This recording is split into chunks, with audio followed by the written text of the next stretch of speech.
You're listening to Unscripted Moments, a podcast about propagandhi. On this episode, we're discussing 3 songs, breaking our own rules and format a little, but only for a particular and special reason. This episode will cover The Fucking Rich Fuck the Poor, a cover of the Winnipeg band Global Genocide, and the song appeared as track 13, a bonus track on the Failed States Deluxe Edition, and the Victory Lap Deluxe Edition bonus 13th and 14th tracks we'll also be discussing, Wishing and Beyond, both originally performed by Washington, D.C.'s band Government Issue.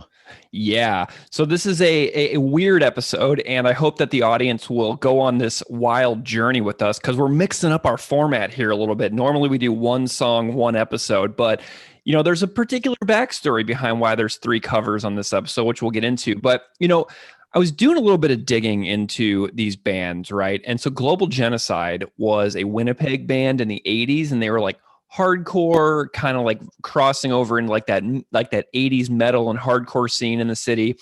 And I found out that they had a demo tape called The Facts of War, which the logo and artwork features many umlauts and Old English fonts in the tape artwork. And if I haven't shown that to you, Keith, yet, I'll send over a scan to you. But I'm looking at a scan of the artwork right now, which has a band photo and some song titles. And some songs from it are Facts of War, Beautiful Mother Earth, Nightmare Hell, Choke, Sick, Trapped. So those are some song titles from this Global Genocide cassette tape. And the scan that I have doesn't have the song title for The Fucking Rich Fuck the Poor on it. But an acquaintance of Global Genocide, when I asked him how many songs there were on the cassette, he said 12 or something. So there are more songs like on the tape than just the scan I have. And one of the tracks was called FRFP, or Fucking Rich Fuck the Poor. So the Propagandhi version is a cover, and it appears in 2009 on a benefit compilation called Uncovered for a radio station called CKUW 95.5 FM in Winnipeg, Manitoba, Canada. And CKUW is a campus radio station for the University of Winnipeg. So Propagandhi made this cover song for a benefit compilation for a radio station in their hometown.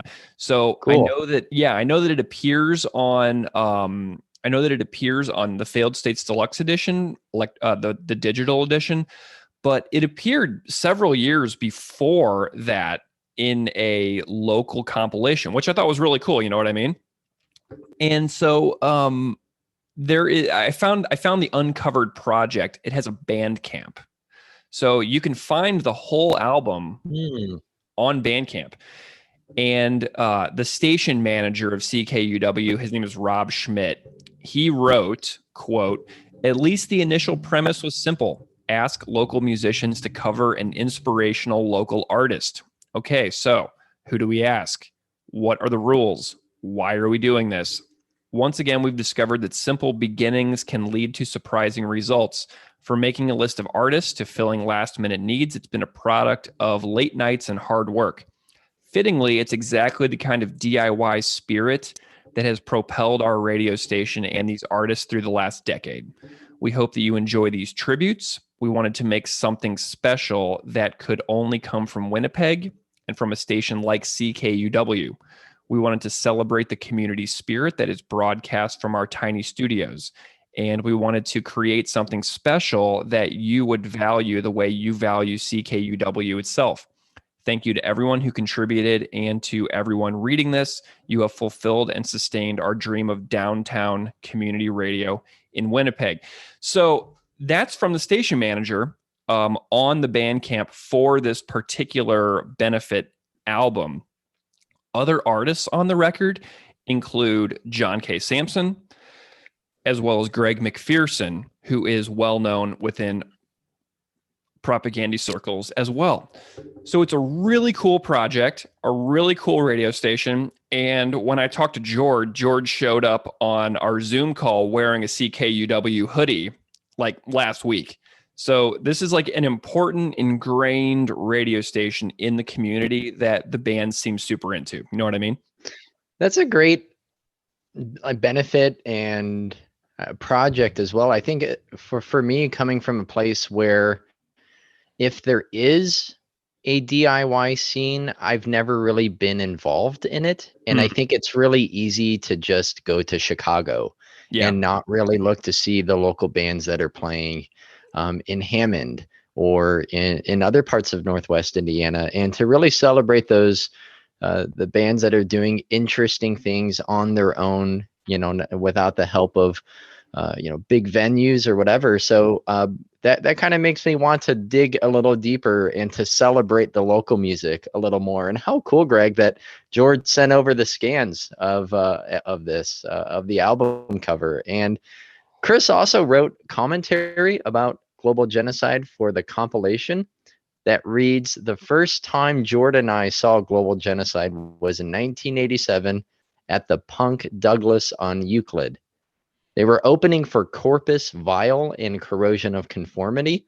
We were so stoked that Jord, with a mohawk, ran around the pit in circles, arm in arm with a 230-pound skinhead, while I stood on a table in a creator shirt and banged my little hockey-haired head as fast as any 16-year-old has in history of humanity. 21 years later, they still resonate." It's true. They do still resonate. Like this song that we're going to talk about, it's so prevalent even now when the song's over 30 years old. And Propagandhi, this version, this was recorded by Chris, and it features Chris Follett of Global Genocide and Scott Hopper, who did backup vocals. And the song then appeared as track 13 on the bonus edition of Failed States. And it should be noted that Chris from Global Genocide is currently in a band in Winnipeg called Zero Cause, which can be found at facebook.com/ZeroCauseWPG. And the band describes itself as heavy, fast, miserable. They have and they recently finished the record. So go follow Zero Cause if you want to hear the current band of Global Genocide's Chris Follett. So get onto that. Yeah. So the other thing that we're doing special in this episode is that we're also talking about the 2 government issue songs that are on the deluxe edition of Victory Lap. So this was a really interesting deluxe edition for me personally for Victory Lap, because why are there 2 cover songs of the same band, right? This seems like sort of an odd choice. It kind of stands out to me, like 2 government issue cover songs on 1 deluxe edition.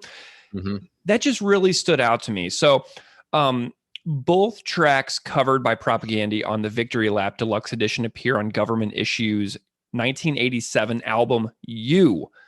And so Beyond is track 2 on the album You, and Wishing is track 7 on the album You.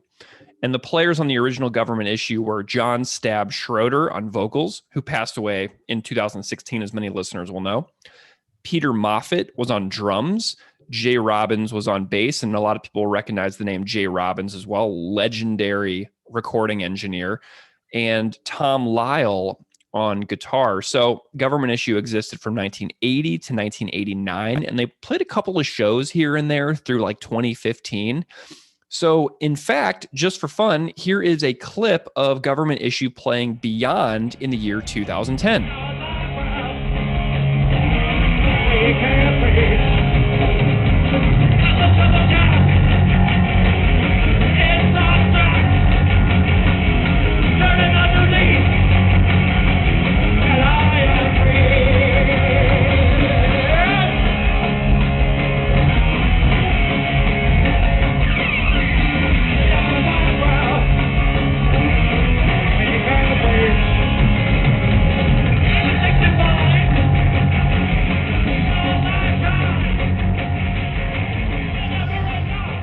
So there we go. So, I mean, you can totally hear the personality of John Stab coming through on that clip. Like, we're talking about one of the most legendary and personality-driven frontmen in the history of punk rock. And I love watching that clip.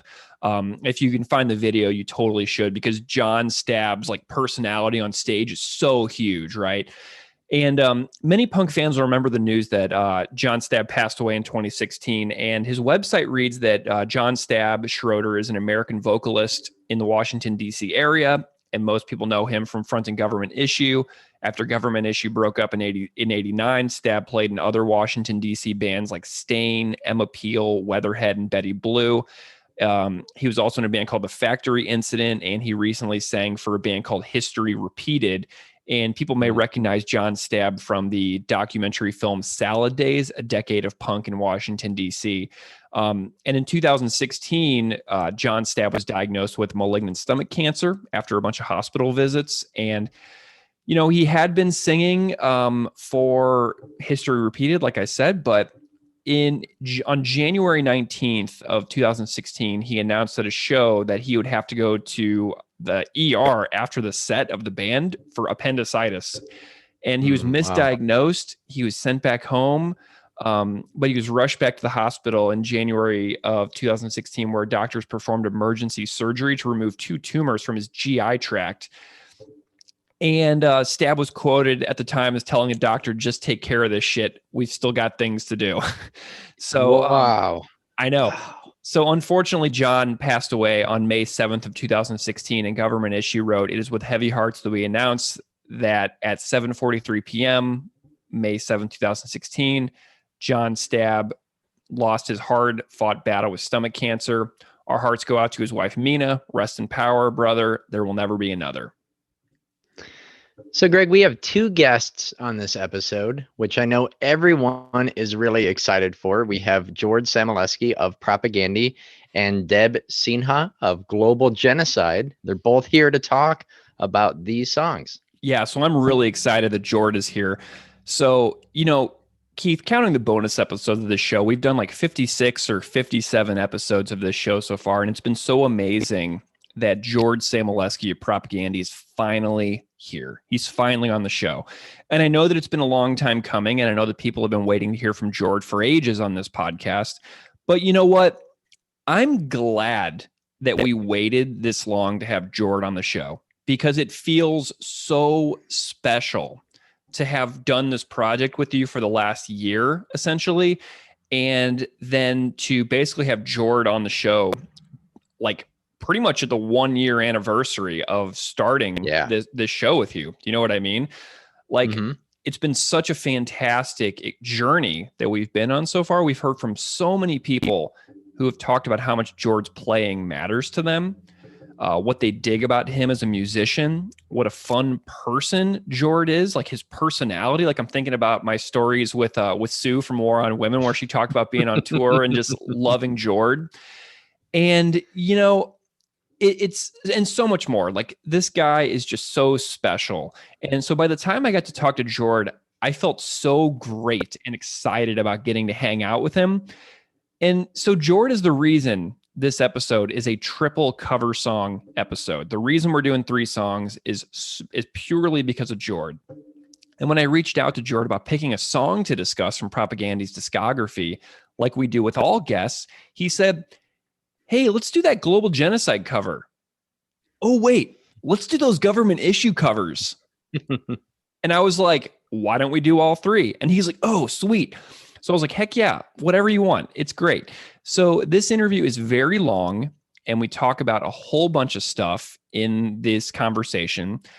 And we even get to listener submitted questions for the last 10 or 15 minutes or so.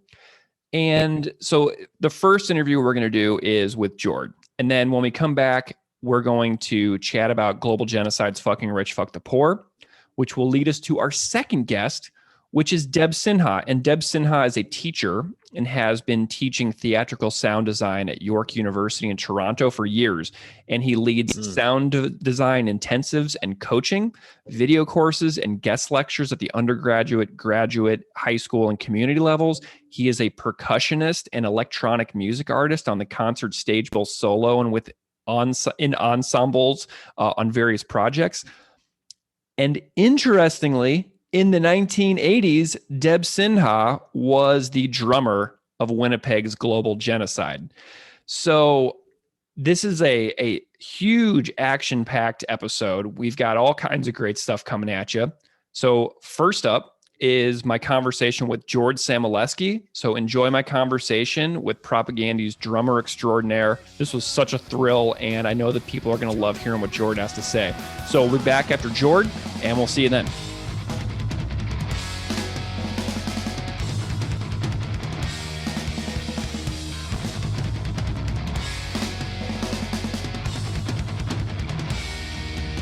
Oh no. So anyway, but yeah, that Coco show was after because you guys did a run with Random Hand in the UK. They were the punk band that had the trombone playing lead singer. Okay. And they're great. They're a fantastic band, and I loved them. And I actually bought their records at that show. And then you guys had Clive from Black Widow come out on stage, but it was at Islington at the O2 Academy. And then the next time you came back was with Protest the Hero, and it was at Coco, which is a bigger room because, you know, it's a slightly bigger package to tour together with Protest the Hero as well. But that was back in like 2010, I think, is when you came back to the UK the second time. You guys came over twice in like a very short period of time.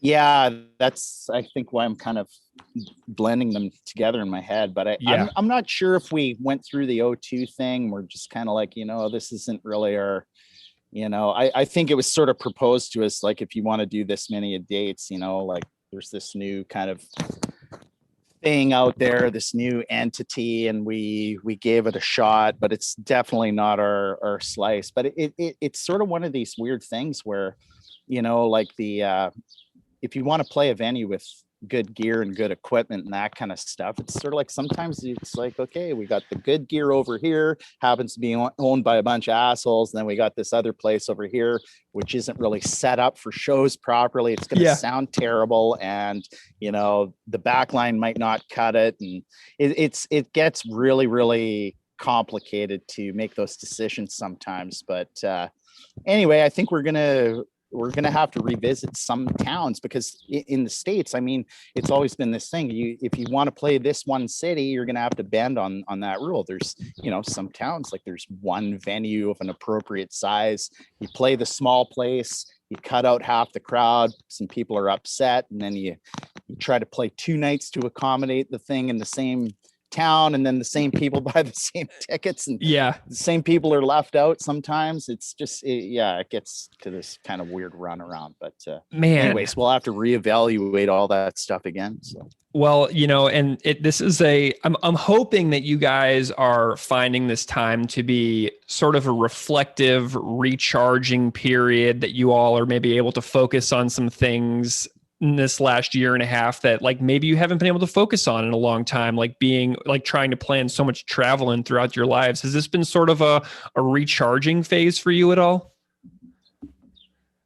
Yeah, in a sense, for sure. Like just thinking back to the, you know, when this all started, like I think we were kind of, we had some shows, like, I mean, we were going to go play punk rock bowling and do a bunch of different weekends in June, and we were going to follow that up with some more US based shows in September. This is before COVID hit, and then when it hit, we just realized, okay, they're like, our work permits are over, we're not going to get anything back, we have to cancel all these shows. And now we're looking this long-term thing, how long is this going to take? And I think with you know, just everything going on politically in the world, and especially in the United States, the whole Trump thing and all that, I was kind of like sort of like I just felt like I was kind of in this static position of being the guy in the scream painting, you know? Yeah. And just the kind infinite of scream. Yeah. Like frozen like that for 3 or 4 months. Yeah, exactly. And I don't know, I just kind of got into this kind of morning routine of waking up and a big pot of coffee and just kind of going through the news, like listening to Democracy Now! And checking out, you know, some good quality alternative, you know, lefty sort of media, and then kind of go and then I go through all the corporate stuff and just see, okay, what's fucking CNN saying? How are they presenting this? And how's Fox presenting this? And go sample some alt-right stuff and just like trying to put it all together. It was, it kind of required a long time to kind of digest that and get over it. And just kind of, I spent a lot of time just kind of reading, about, history of fascism and stuff like that, getting books out of the library and exploring a lot of films and stuff like that too. And just how different, European films approaching the subject of Nazism and fascism and stuff like that in art and cinema, and just kind of trying to take the time to get a deeper understanding of why are we in this situation, what do we have to look forward to here, and just kind of understanding the issues of where we're at. And man, it's that kind of gobbled up a lot of time, Yeah, well, and doing this show, Keith and I both found ourselves reading the work of like Kathleen Belew, who writes about the history of white supremacy in the U.S. We are reading Jason Stanley and Timothy Snyder's works on the rise and origin of totalitarianism and fascism. I revisited Hannah Arendt's work post-World War II. And those things are really, really important. And like you mentioned, like media consumption and those patterns that we fall into. And that is so important as well, because being here on this side of the border, having friends and family living in different parts of the country, like me living here in New York, I was getting the type of news that I consume. And then I would talk on the phone to a family member who lives in like Missouri, and they were getting completely the same story, but from two totally different views. And then we couldn't even talk about the same story because our reality was so distorted to how we saw the same exact story that it was almost like a conversational non-starter. So as disorienting as it must have been for you, it's just as disorienting for me on this side as well. Cause like, I'm trying to talk about these topics with family and friends, and like, we're coming at it from completely different realities, like every single time. It's wild, dude. Yeah, no shit. And I think this kind of, post-truth sort of, thing with all the, social media and just the way that they're structured and kind of creating this sort of divide in reality. Yeah.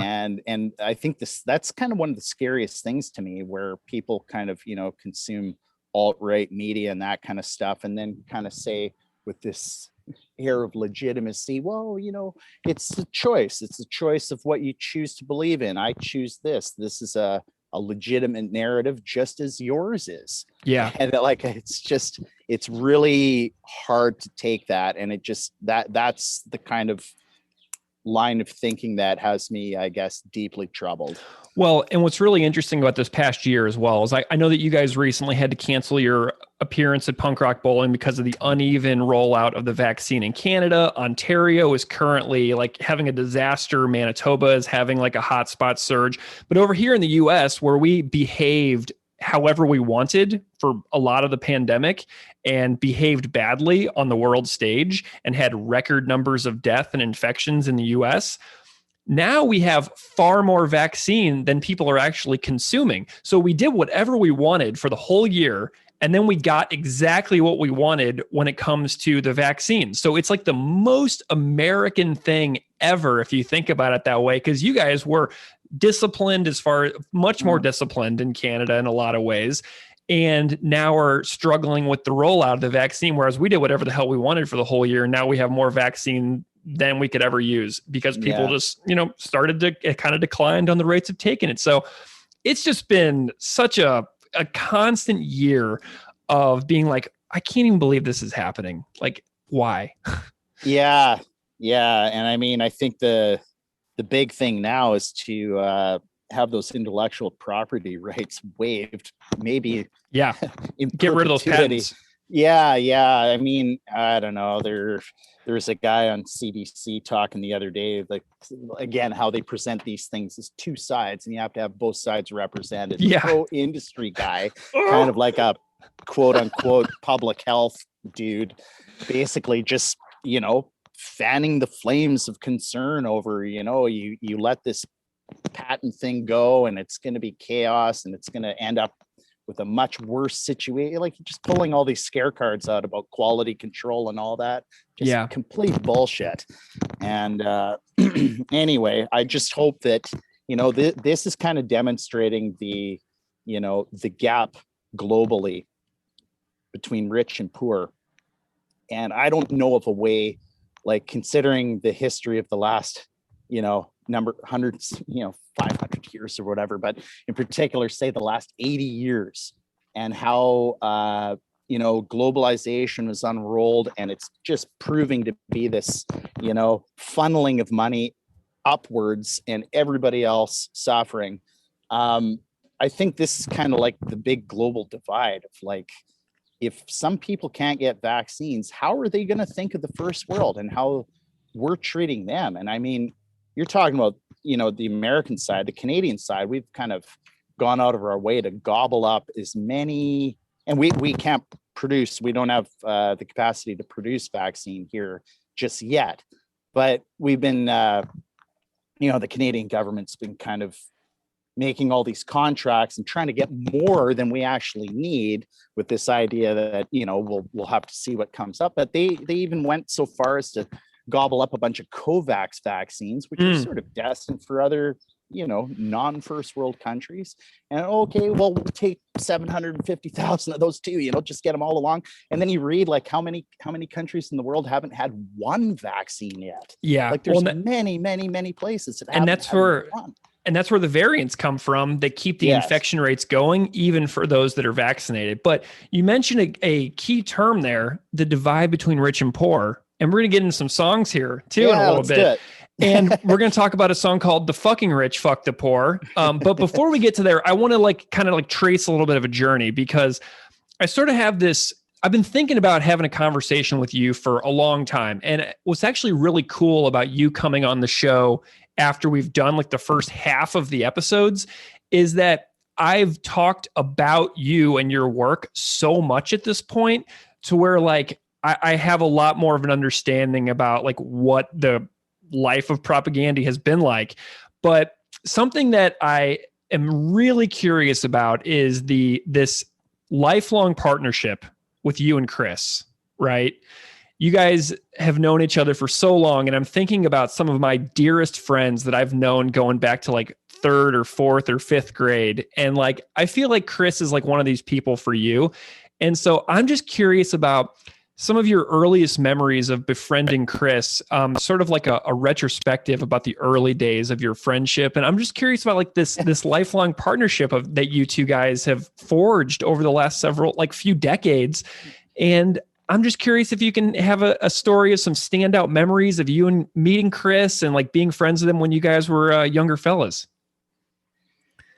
Yeah, well, I mean, we played on the same hockey team before we, became friends, I guess. And just for 1 year, I think we were like 12 or 13 years old.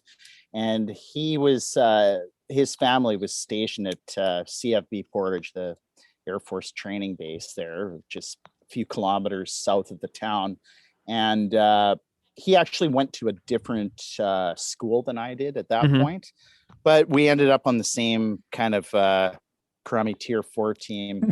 And it was a mind-blowing experience being on that team in a town like Portage la Prairie, early 80s. And I'll never forget, like the coach, the guy who volunteered to be the coach was this really soft-spoken, nice man, George Miller. And I think he worked in the same building as my dad. And here we are, like I remember like the one vivid memory I have of playing hockey on that team was I was a goaltender, and it was the other goalie's turn to play. So I was working the bench to back up that game. And like, this is, 1982, a full-on line brawl happens. We're 12 or 13 years old, and I'm just kind of sitting there like, well, what do? I should leave the door shut, I guess, so that people aren't going, like, I didn't want to be sort of complicit in this line brawl. I was 12 or 13. Oh my God. And I can't remember Chris being on the ice, it was just everybody left the bench. And I remember George just trying to hold people back and just keep people on the bench. And I remember this one teammate of ours just looked at this really, really quiet kid. He just looked back at the coach and just went, "Fuck you, coach." He hopped the bench and just started plowing people. I mean, all these kids wearing helmets. Yeah. And gloves and mimicking what they're seeing on Hockey Night in Canada. Yeah. It was so, it seemed ridiculous to me at that point. And, and then, my further sort of, involvement with minor hockey as a referee a few years later as a part-time job and all that. And you're just pulling away these kids, like, what the hell? It seems so insane. But anyway, yeah, so that's where I met Chris, and I have more sort of memories of just kind of like in the sort of in the dressing room, just weird shit going on with kids of that age. You're coming of age with hockey in a small town in the middle of nowhere. And but yeah, we basically kind of re-met in high school. His last year in Portage was our first year in high school, so grade 10. And up until that point, like I was kind of like the average Portager, you had to listen to Iron Maiden and Judas Priest and all that kind. It was sort of part of the package. I was right into it, Mm-hmm. I had kind of, sort of learned how to play the drums at my buddy's place by listening to, playing along to AC/DC records. So that's a good place to start. Yeah, for sure. Phil Rudd, man. You got that straightforward beat. It's easy to go. Oh, yeah.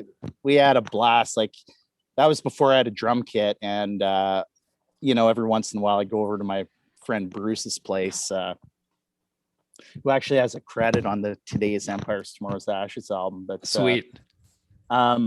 We, I'd go over there and we'd have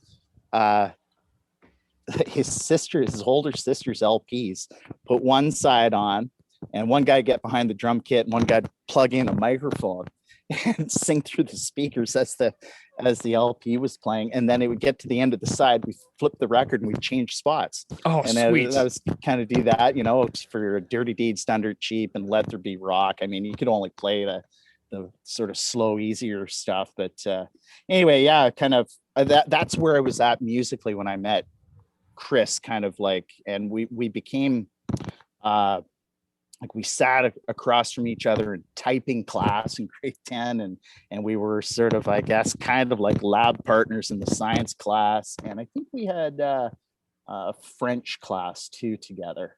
And he had already discovered a bunch of underground metal and was kind of like, oh, check this out. And it just kind of, it opened, that door to me. I was unaware of all that stuff before. He was kind of getting into tape trading and coming across all kinds of, really crazy stuff. Mm-hmm. But that got me more or less into discovering, early Metallica, Venom, Slayer, that kind of stuff, Celtic Frost and Voivod and all these bands. And basically spent about a year kind of, going through a lot of that material and kind of, being intrigued by how, like, it just seemed like the recordings were so insane and just, rushed and done quickly, and they're much less polished, but that raw aspect of it, which we'll get to with the global genocide stuff. Yeah. That it really appealed to me. And I think by the time we'd gotten into grade 11, Chris had moved to Winnipeg, and we were kind of going to this record store in downtown Winnipeg, Records on Wheels. And I would kind of bus into the city every once in a while or catch a ride, and I'd meet Chris, and we'd kind of go record shopping down at the store. And, through those experiences, I think I just, started picking some punk albums off the shelf and being like, what the hell is this? How can there be 25 songs on one LP? Like, that's crazy. What are these all like minute 20 songs? And some of the lyrics and song titles just seem like it just it was so over the top, like this Dayglow Abortions album in particular. And then from there, like looking at flyers on the wall, there's some of these bands that you're seeing their albums on the wall. Some of these bands are coming to Winnipeg. Like how, like they're not playing the Winnipeg Arena. How like, we just, all my live music experience at that point for going to shows was, big arena stuff. And I think when the summer of 1987 was when I went to see a DOA show here in Winnipeg, and we went to a bunch of shows that summer at a place kind of had the nickname the Punk Douglas here in Winnipeg in the Point Douglas neighborhood. And it was just kind of, like seemingly run by the people, volunteers, like people like that look, well, I don't know. It was just, it obviously was not professional. It was volunteer driven, and people were doing it for the love of it. And it just, I don't know, it was electrifying, like walking in the door and just seeing like, this is almost kind of like, this is sort of like No Rules. Like, there's all these tough, weird looking people drinking beer in the parking lot. There's no real cops. There's no security around. We're like 16 years old, kind of coming in from the sticks and just being like, what the fuck? This is nuts. Yeah. And I think the third show, well, we're going to talk a little bit about global genocide and government issue too. But those two bands, I saw them for the first time. That was that summer. Like went to see GI play. I think the Doughboys opened for them. And at that point, it was just like, I loved every band that I saw in that kind of environment, including like a band, the Dub Rifles, they were called. That was the first band that opened for DOA, which was the first show I went to of this kind of variety. And they had saxophones and horns and stuff, but it was this weird gritty rock. And it just seemed like, what the hell? I wasn't expecting that at all, but it was so different. And the atmosphere was just incredible. Like it really felt like you can kind of get up there and do whatever you want.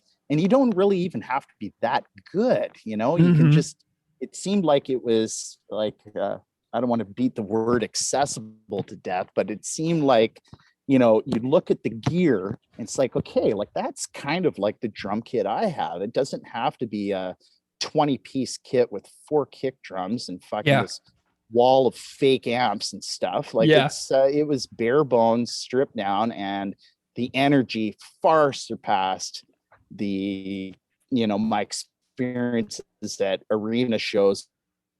You're kind of like half a kilometer away from the stage, like hey, can I borrow your binoculars? I would like to watch the band for a while. But anyway, when we got to see Global Genocide, like I think that was, by that point I knew who Corrosion of Conformity was, who was the headliner that night. And there was this other band, Corpus File, that we Derek Riel. So we that was my first time seeing him perform. And what can I say? Like, I think that the anticipation of the show it definitely rivaled like the excitement that I had of going to my first Iron Maiden show with my friend's older brother and getting in this van full of older kids and all going to this big rock show at the Winnipeg Arena. But like, I was so excited to see Corrosion of Conformity. And when Global Genocide just came on stage, it was like I was already primed, and they were so good. And obviously, at that point, it was like every band that I saw, I had to get the whatever demo or cassette or LP they had. It was just, okay, I gotta get something from all these bands. And it really, it's still one of my favorite things. Like I found the old cassette a couple months ago and dropped it off at Chris. It's like a lot of my old cassettes are deteriorating, and he digitized it and sent me back a digital copy. I've been listening to it a lot, actually. Okay, so I want to know about this cassette too. So you got this Global Genocide cassette. Did you buy it at that show? I think I did, or if it wasn't available there, it would have been at Records on Wheels. What is the You may have to send me a picture of this. I'm really curious to see it if you actually have the physical version, because like I don't know if there's like a sleeve inside the cassette case. Is there any kind of like artwork that goes along with it or anything like that? There is. I don't have it with me now because I gave it to Chris, and I don't think that the original lyric sheet sort of survived the decades. But yeah, I mean, it was like this photocopied picture of, I think, I might be getting this wrong, but my understanding of it was that it's like a person of a, like it's the face of a dead person. I think from the Nazi era, I'm not sure, it might have been from a concentration camp, but just this emaciated face of a random victim. And yeah, I mean, that kind of stuff, like I guess that was very early on. And seeing DOA and COC and like how heavily political the lyrics were to their stuff, that material at that time, it definitely was instrumental in kind of like grabbing me even more. I think like just kind of like, okay, there's things in this world that I don't understand. You know, it's funny. I was talking to another teacher, just go off topic here for a sec, a couple of months ago, and he's doing a PhD thesis, and he asked me to kind of reflect on my school years and that kind of stuff, and talk about you know, good teachers, bad teachers, everything kind of to do with education and stuff. And I think when I really thought about the bad teachers, like I had a few really awesome teachers in school that really kind of, you know, pushed me in certain ways, especially in terms of literature and stuff, a lot of ideas, and really influenced me to, you know, what I wanted to do in school. Like I originally went to university to become a teacher. Mm-hmm. And I studied the Faculty of Education at the University of Manitoba for a year, and just was thrust into student teaching much too early. It's scary. I was only 18, and back then you'd be put in the classroom on your second term. I was just like, what the fuck? I had one day of that, and I basically dropped out.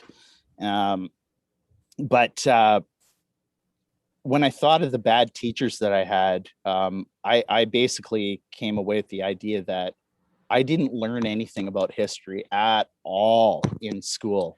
Mm-hmm. We had a couple of real lame duck teachers for that subject. It was just a shit show. And we, you know, at the curriculum at that point would have been quite poor anyways, but you know, it was just sort of rote memorization of historical dates that were just, you know, about colonial history in Canada.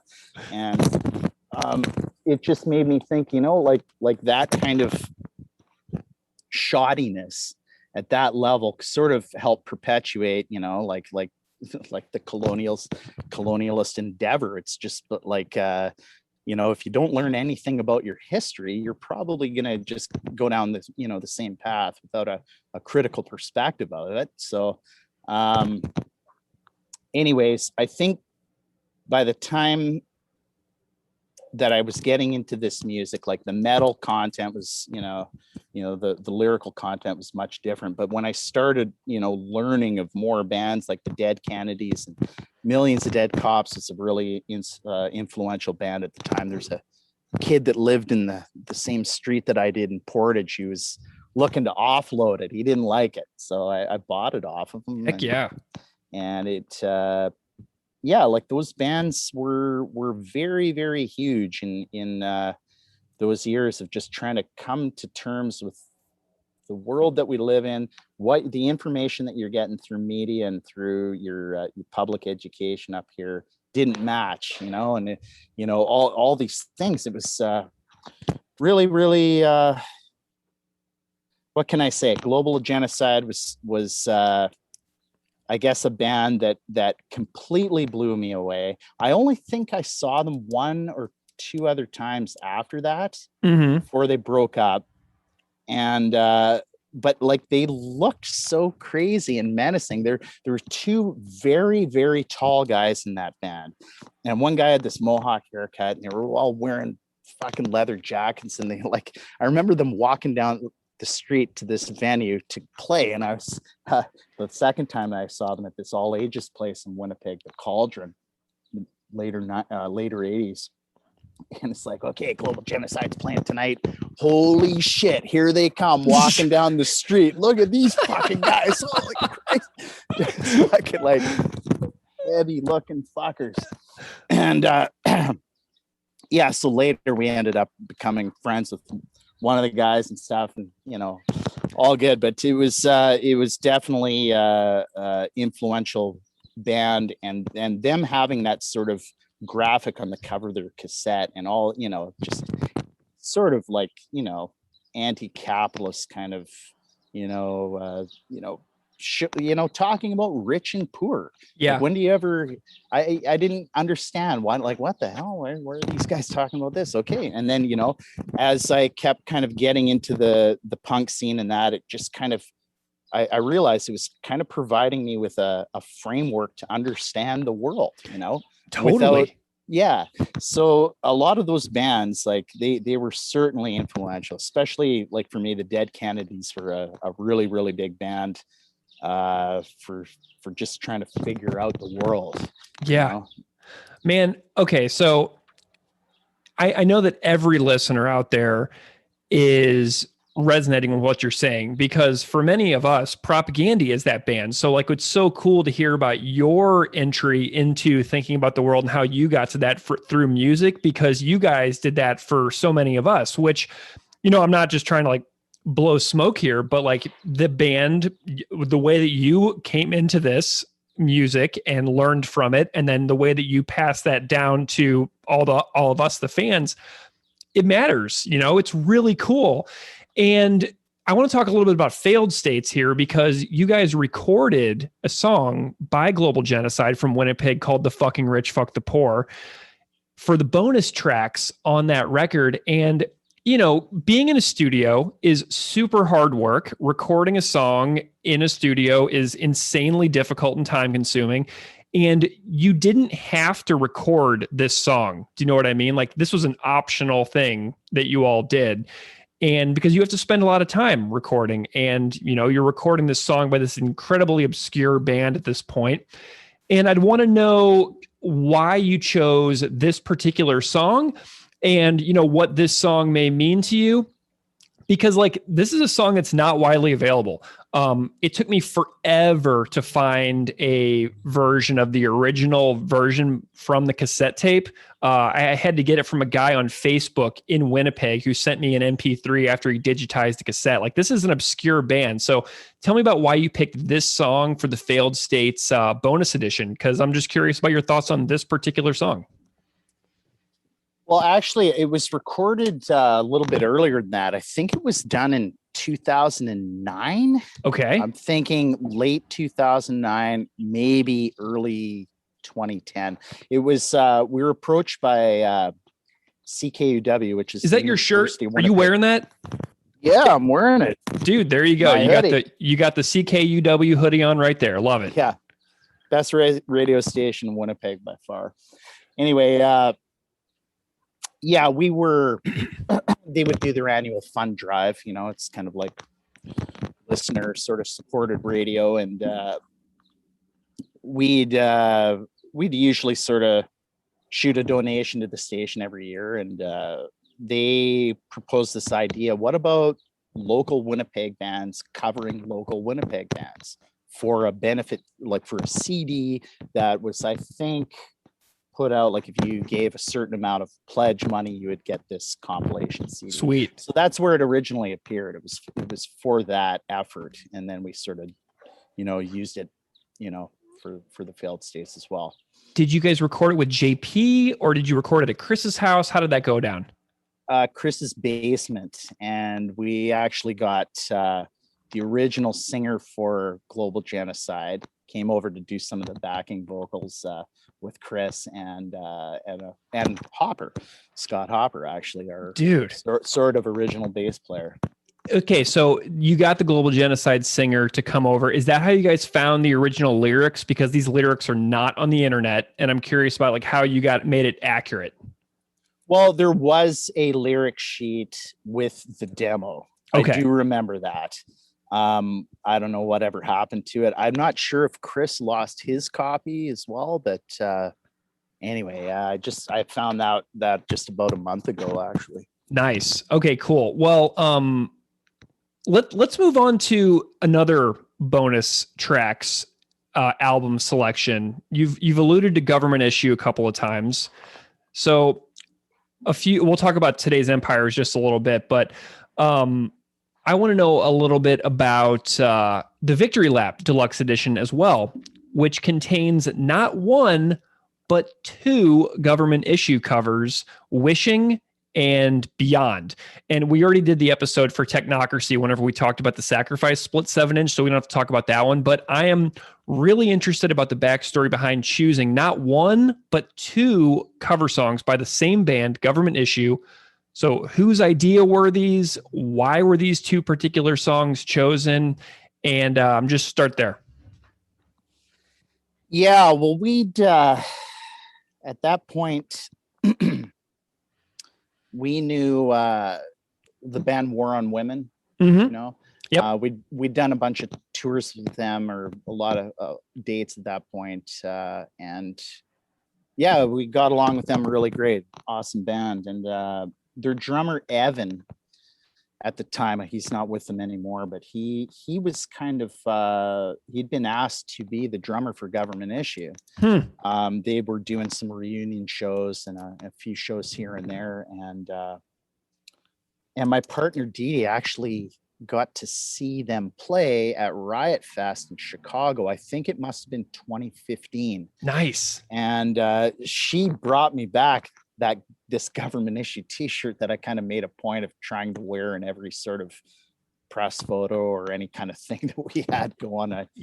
I think I kind of wore it for every band rehearsal, maybe for a year and a half or something like that. But anyway, I tend to do that. I get pretty static with my clothing. But,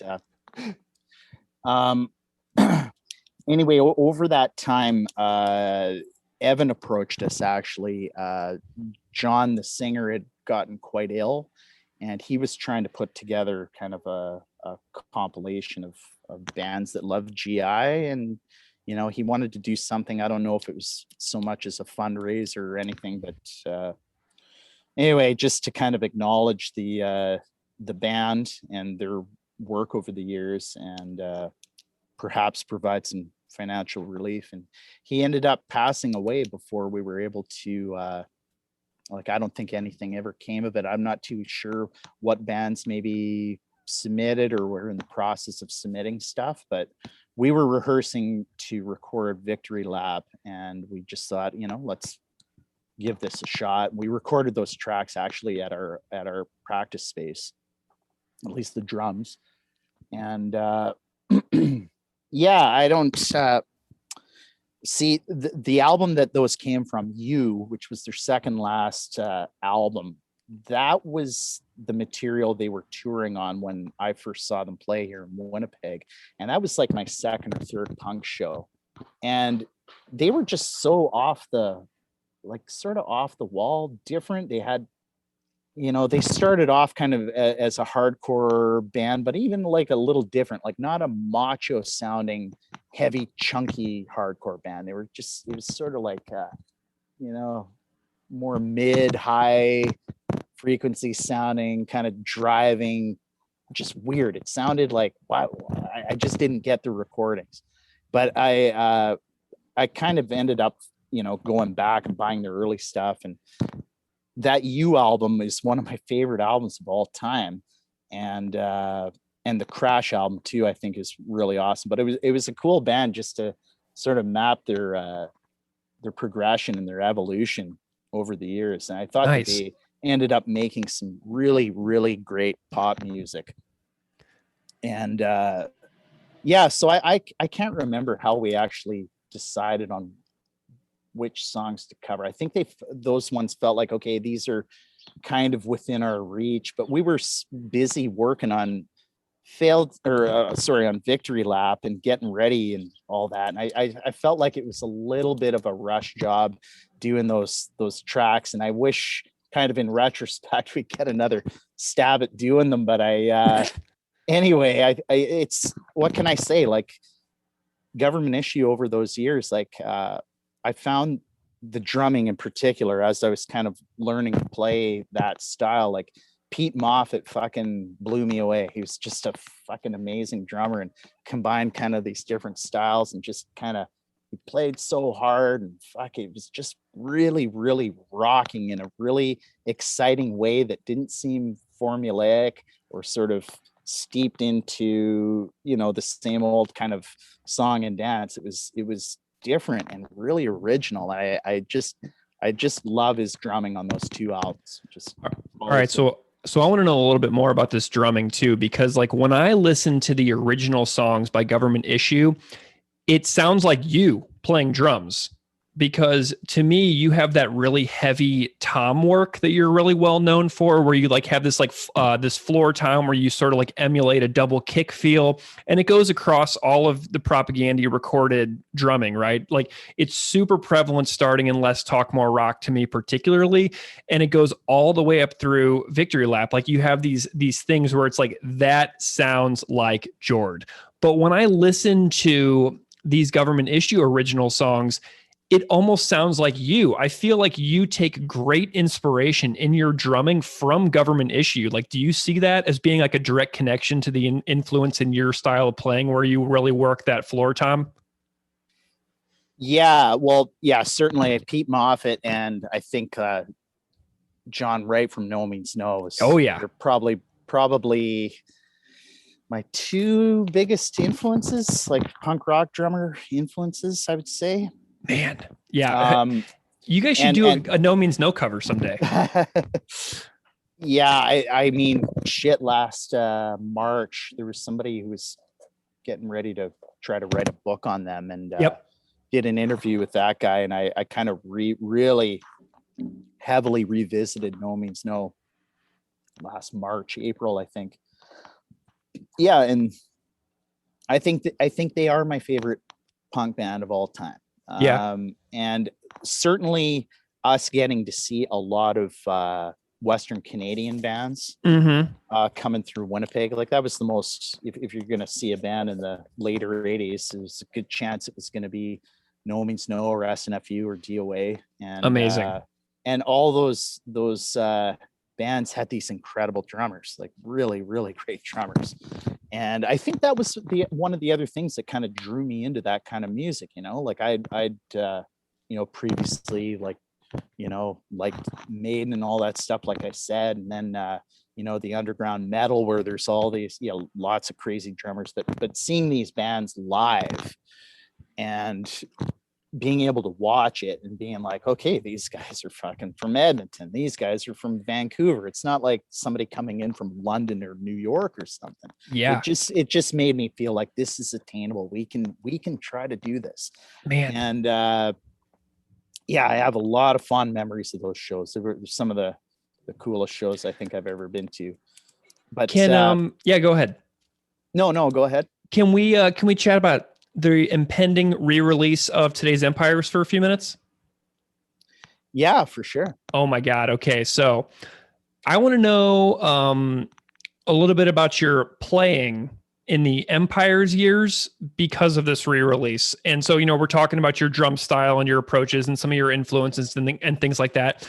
And one of the listeners of the podcast recently stated that, I think it was succinctly, that you sort of took your playing to sort of a new level between Less Talk and Empires. Like the playing is incredibly intense on that Empires record.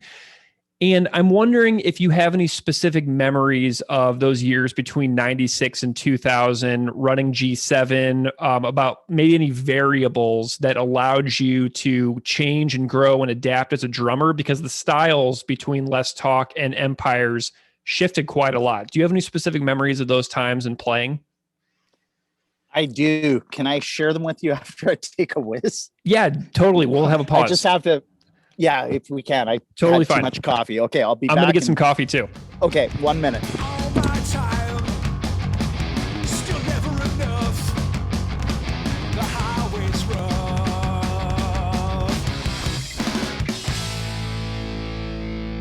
beyond.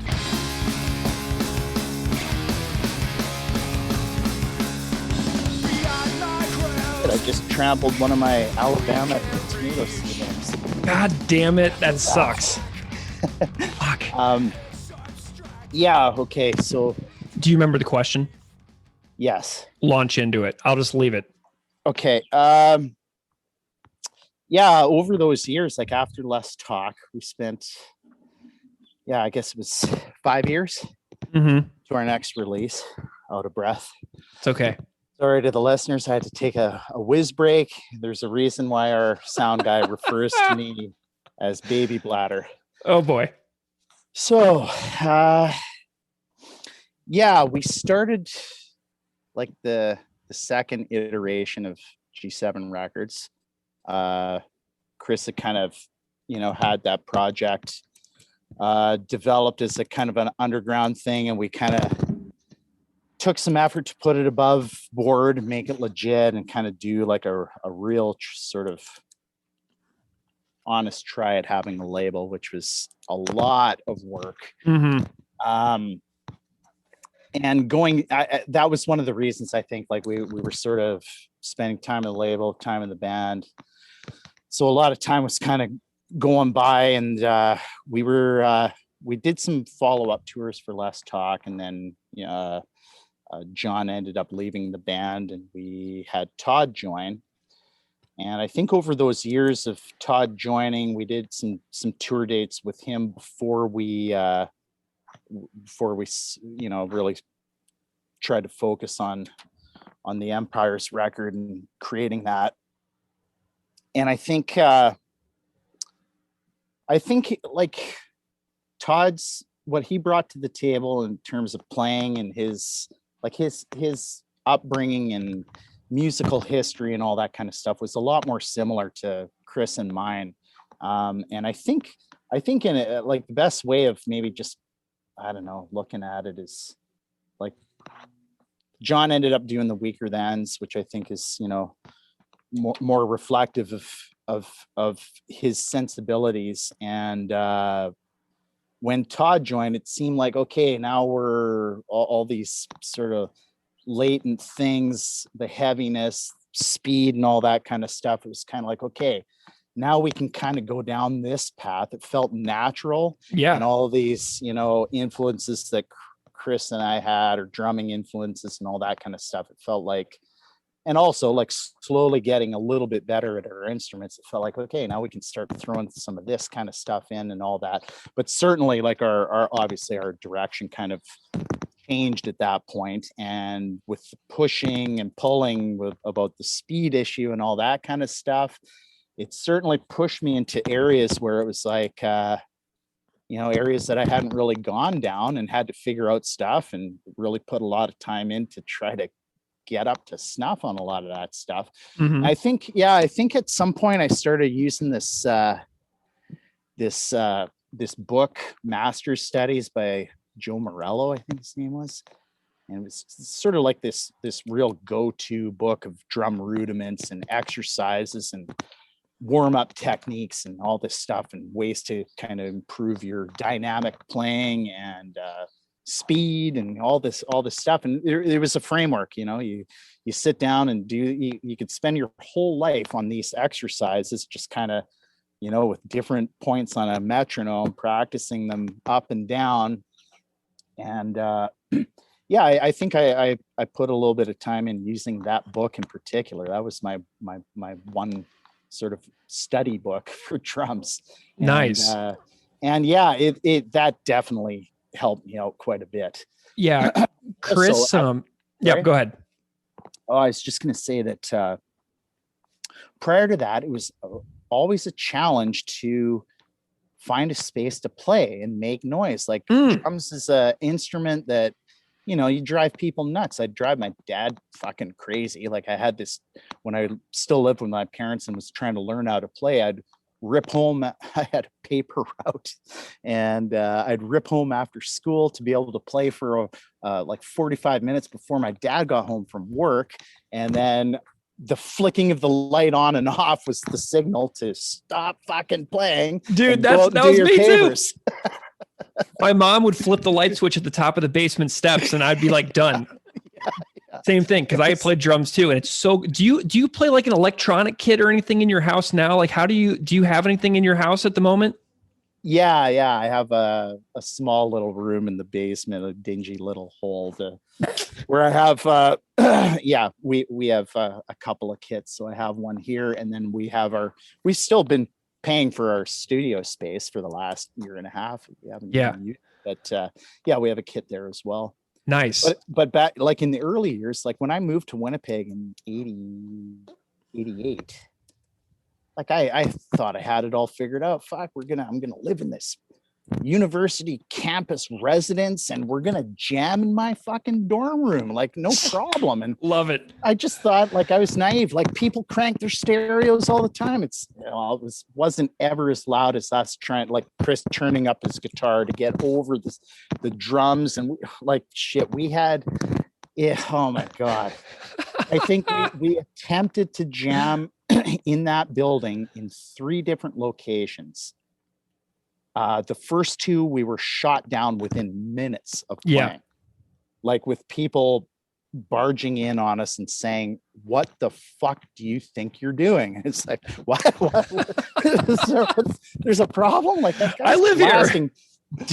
Def Leppard down the hall. He's not as loud, but so we moved around to a couple rooms in there, and this floor hockey room, we actually got a few actual real jams in before that was shut down. But I had nowhere to set up my kit and practice, until I started renting a house with a couple other roommates, including Cam Bennett. Did you talk to him? I did. We've chatted on Twitter a little bit, and he's got a very rare demo that you gave him back in the day. So he was sending me some awesome pictures of an old demo cassette you made him with like whiteout as the text all over the cassette and everything. It's so cool.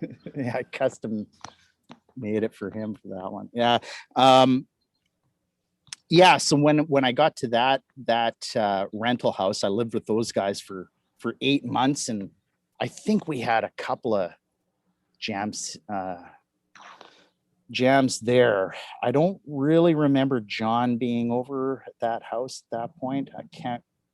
Anyways, it was always a struggle. Yeah. And even when I was renting houses with other students and that kind of stuff, to have a drum room, it was like, okay, it's down there, but somebody to always be pissed off or working on their studies and all that kind of stuff. It's just a difficult instrument for that. So when we got to Empires, we basically had our jam room for that record was in the basement of the home that I lived at that point with my buddy Bruce and my brother. And so yeah, it was very, very helpful to be able to have the full-on instrument where you're residing. That was crucial. Fabulous. Well, I'm wondering how you're feeling about the new version of Empires, what you're excited about, how the different instruments are sounding in Jason's new mixes and new master. I talked to Jason about it, and I got his perspective on what he changed on the record. But I'm curious what you are hearing that you're excited about for all of Jason's new work that he has done with Empires. Well, I'd be very curious to hear what he said. That you'll hear it. I'm going to put it out soon. Cool. Just changing locations here. All good. Jason's episode is coming out May 19th. So you'll be able to hear it really soon. Awesome. Yeah, that was kind of a very welcome little project for last winter to be able to hear those tracks unmixed again. That really. Oh, I lost your sound. There? Yep, there you are. Okay.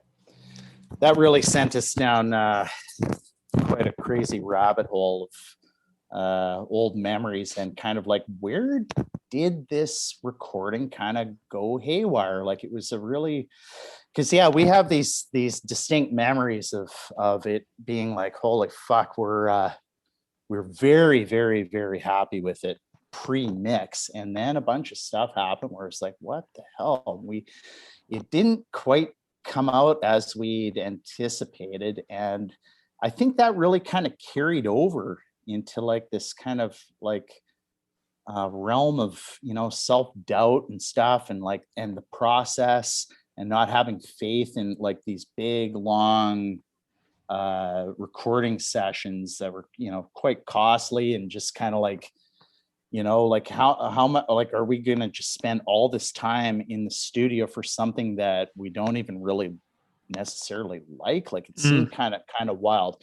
But yeah, we went down this path of loving it, and then kind of not really loving it so much anymore, and then it came out. And I mean, we were so busy at that point with G7 and trying to get this Fat Records tour together to, we wanted to come out, and we wanted to do an A1 job of supporting it, whatever it took. Let's put this big tour together and all this stuff. And then it was just kind of like, holy shit, like the album didn't quite come out as we wanted. Now we're on these big stages playing to more people than we'd ever had. It was like we were, everything kind of got bumped up significantly. And it felt like just kind of like, it was just kind of weird. Like we wanted to be, I think had we had the album come out like the new one is coming out at that point, we would have received the material even like sort of better and had a little more confidence, I think.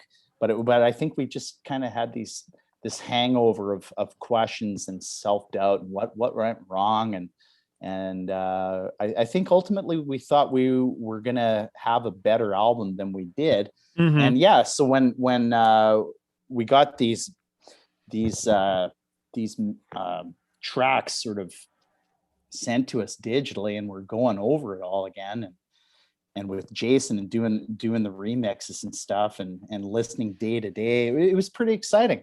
And hearing things like the instruments sound a little more natural, a little more separation of all the different things going on. I think you can hear everything considerably clearer. And yeah, it's definitely we're pretty happy about the new mix, pretty excited about it. Chris seems to have worked really, really hard to get those original guitar tracks like recovered from like some obsolete data formats and things like that. Like, was there anything that you had to do in that process, or like did Chris do a lot of heavy lifting here? Yeah, I think somebody from his podcast, one of the patrons, I think, approached him about that. I think we thought that they were just, we weren't ever going to be able to have the chance to do that. So thanks to that guy, it kind of got the ball rolling. And yeah, it was actually kind of a cool few weeks to just kind of, go back and re-listen to a lot of that stuff with fresh ears again, and kind of, yeah, it was kind of a mind fuck, really. Jason said it sounds like a completely different record. Like he said, it's like a profound shift in the sonic experience of today's Empires. Do you agree? Yeah. And I'm curious to see what people think of it, because I honestly thought, is somebody going to be like, oh no, the other one's clearly better, just of to course be somebody will. Naysayer. Yeah, for sure. But I think I can, I'll say it with my own confidence, it's objectively better. Like I believe that. Awesome. Something that really cracks me up is whenever Chris talks on his podcast about the Empire's songs. When he got Todd in the band, they were constantly trying to one up each other as far as like speed and things like that go. And he always jokes about how they would annoy you to no end, because they would make a decision on a song and then you would go away and you would learn a bunch of parts, and then you would come back and they had changed it like while you were gone, and that they were constantly trying to make it faster and faster and faster. So I'm curious about your perception of the absurd speed and tempos on that album that stand out within the Propagandhi discography. And like, if your memory of those two guys is actually annoying, like Chris presents it, or if it's, how you feel about all that. Yeah, it's kind of complicated, because I think like, early on, like when I was mail ordering records to my parents' place in Portage La Prairie, like I was getting Napalm Death records and stuff like that. Okay, I know what all this, crazy fast blast stuff is, and I kind of, got a kick out of it. I liked it to a certain degree, and I think like bands like the early Napalm Death stuff, it's like the album package itself is like, it's pretty powerful stuff, and but I'd listen to it for a side and just be kind of like, okay, that's enough of that. Just too crazy for me. But so when Todd joined, and like I said, we were kind of like, okay, now it feels like this is just like our natural sort of, metal influences are, coming into play, and we're kind of, learning our instruments a little bit better and all that. And also dealing with this extremely intensive G7 project. We were getting ready for that record, and I broke my leg playing hockey. God, we had to push the dates back. And I remember like Chris had some, I don't even know, I think we did a little bit of video down there at some point, and he had this like me kind of talking like like feeling like I wasn't really too confident going into the recording sessions because I fucked up my leg, and I think we were still making the songs and practicing and stuff. It was my left lower leg was broken, so I was able to still play kick. But I remember kind of expressing some fear and doubt about, okay, like this is, we're going to be using a click on all these songs. And I didn't, at the time, I wasn't really too particularly concerned with the tempos, but I was concerned that, the material and everything, I was kind of like being honest, like, fuck, we got a long ways to go. And I think the writing, there's a lot of changes happening. And then, you like the first experience of doing a whole album on clicks was a little bit, it was a little bit intimidating for where I was at that time. And once we got to the studio and we were making decisions on increasing the tempos, at that point, like I hadn't even rehearsed, it's sort of like, okay, now that we're in the studio and we rehearsed this stuff at a certain tempo, well, now let's decide to increase the tempos now. It's like, oh, okay, well, month's notice on this might have been, but it was sort of like just going with that vibe, pushing and pushing and pushing. And I get that, and I'm fine with that. And, listening to those old songs, there's some of them that I felt like were too fast at the time, like much too fast.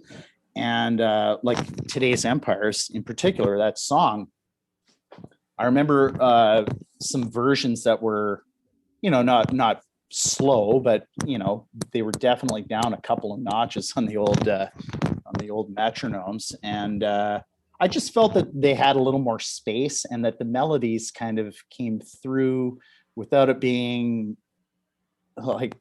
I guess, less frenetic, and just kind of like more. In my opinion, at the time, I felt like they helped the songs just kind of have more space and just be a little more song-like. Yeah, I think that the hesitation that I had, it wasn't so much in terms of just playing faster, but I felt like I didn't want to get onto a trajectory where we were going to end up being a blast band. Right. And prior to Todd joining, like I said, Napalm Death records, mail order, that kind of stuff. But we actually, we got to play with Seeing Red in Netherlands one time at this festival, and watching this fucking band do these crazy, super fast playing and that kind of stuff. It was like, holy shit, like that guy is a fucking amazing drummer and he's doing this really well. And we also saw this band in Indianapolis, Ice Nine, play in the mid 90s. And they just, like, for a blast band, they fucking blew me away. I was just standing there with my mouth open, like, holy shit, this is fucking intense. But it was never like, I want to be in a band like that. I like it from a distance.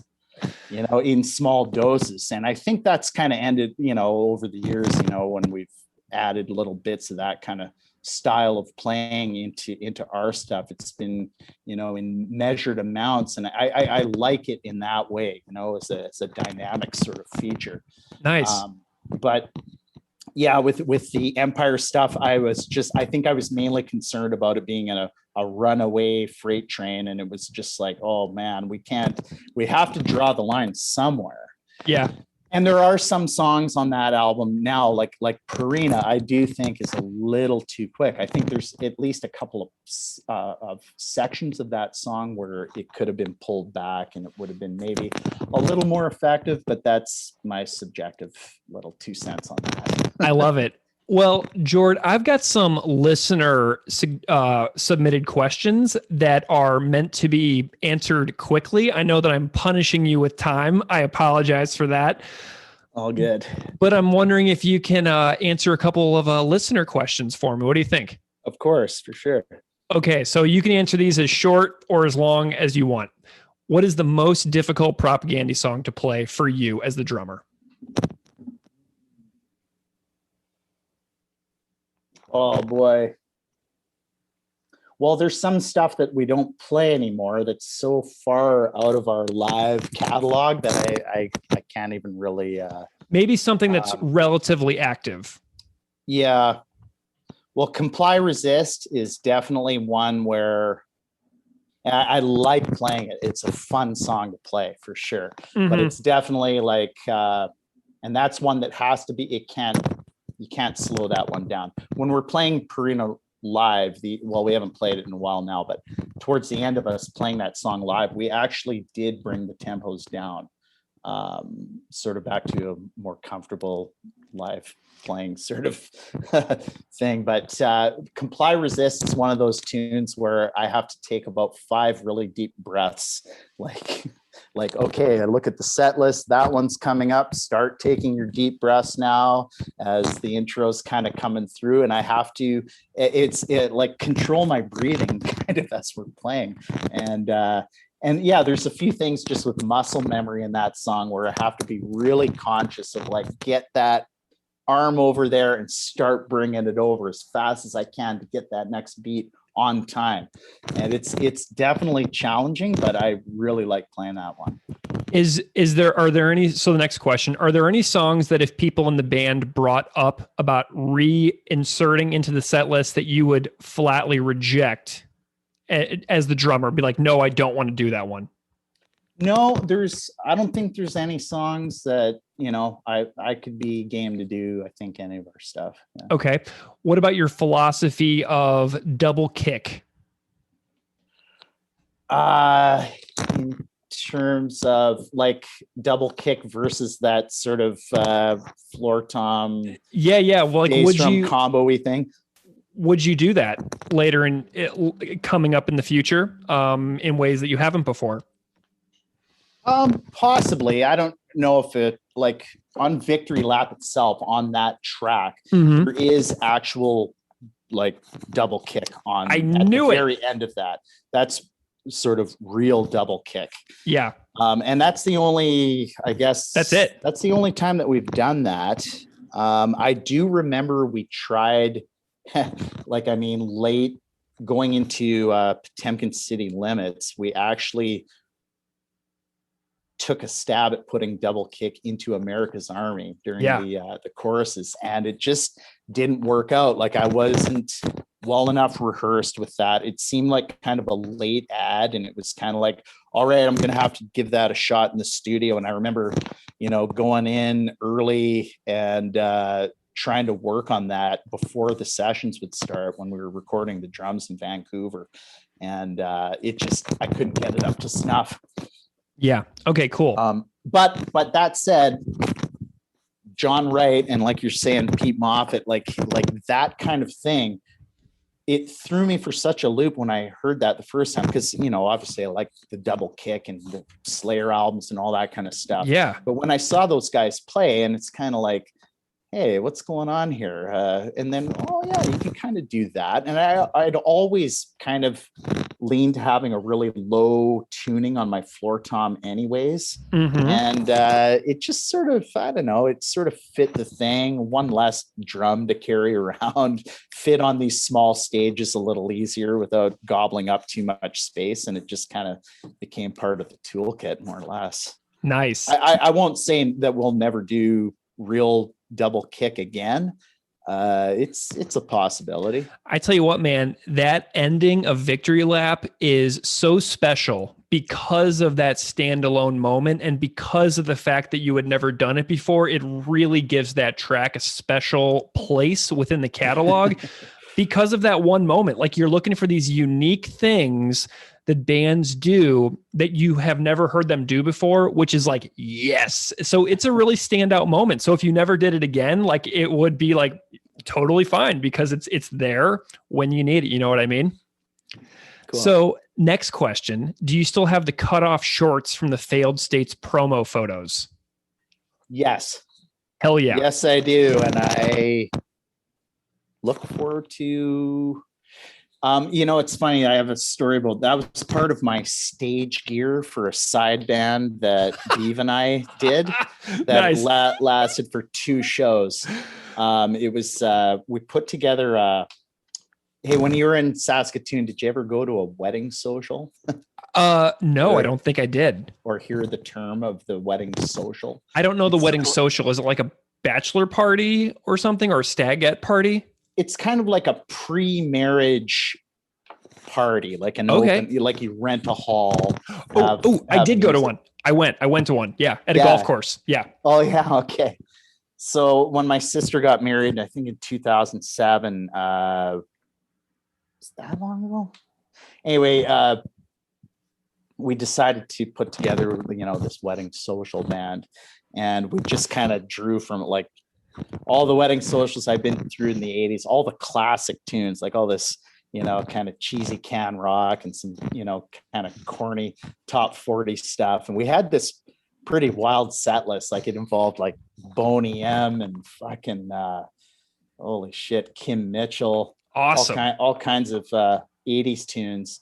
And yeah, Beav and I put that together. So I basically, to hit the party vibe, I brought out those old rotten shorts and kind of played in them. But one of the ass cheeks is cut out, one of them. And I remember I was on the first show, my ass is sweating. I was starting to slide off my seat. So the second time I played, I kind of had this like a little towel for me to sit on. And I remember standing up after the show, and my whole ass cheek was just pink and pockmarked with this pattern of this towel. But it was that was a really fun couple of shows. Our band was called the Hey Motherfucker Get Laid Get Fucked band. Holy shit. Kind of, I don't know if you ever heard the Billy Idol song Moni Moni, but the call response sort of chorus of that was an old thing that I remember in Manitoba going back to my high school years. Is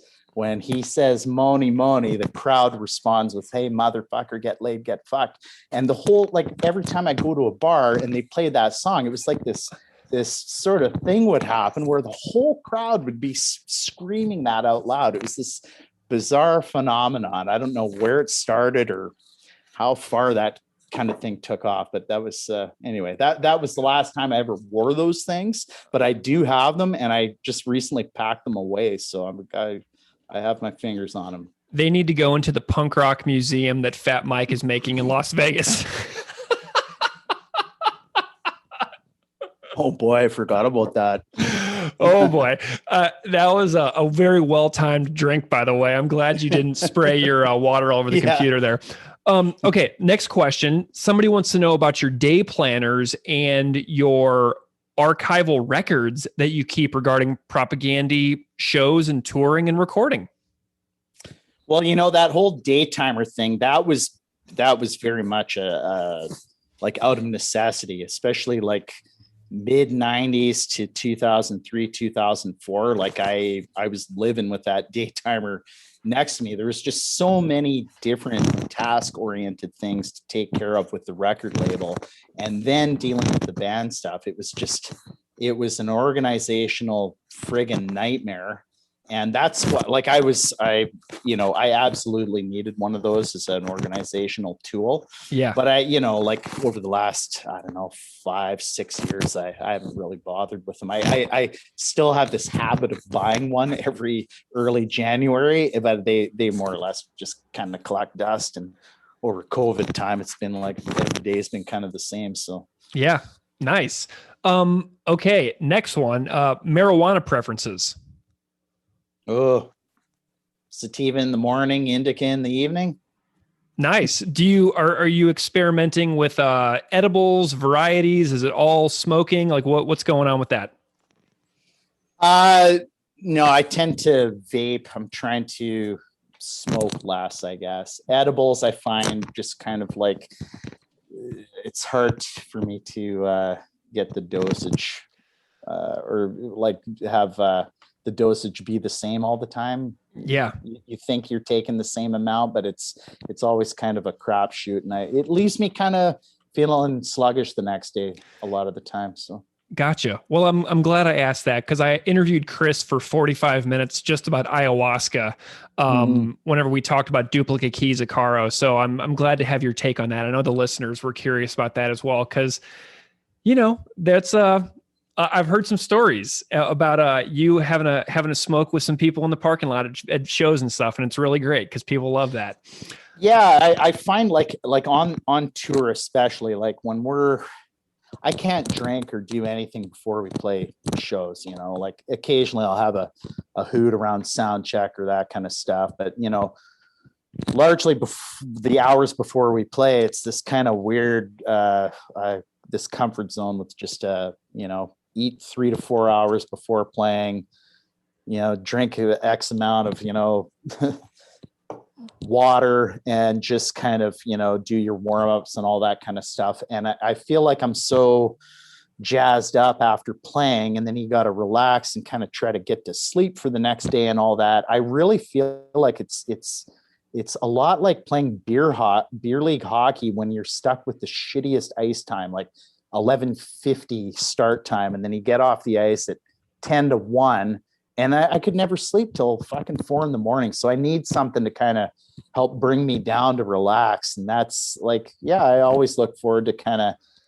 hanging around with people, and actually, that's always a good way to kind of spend time with bands that we're touring with and that kind of stuff, because the hours before the show are always kind of tense and a little nerve wracking. I still kind of get butterflies and that kind of stuff here and there. So I like that, just kind of easing out of the day with a nice little post show doobie with some friends. Well, Jord, speaking of easing out and speaking of hanging out, I am so grateful to you for your time, for your participation in the podcast. It means a ton to me. It means a ton to Keith. It means a ton to all the listeners. Well, I appreciate you guys doing this whole project. Like you're doing a pretty fabulous job with the whole thing. And I look forward to, spending some time and, digging into more of the episodes.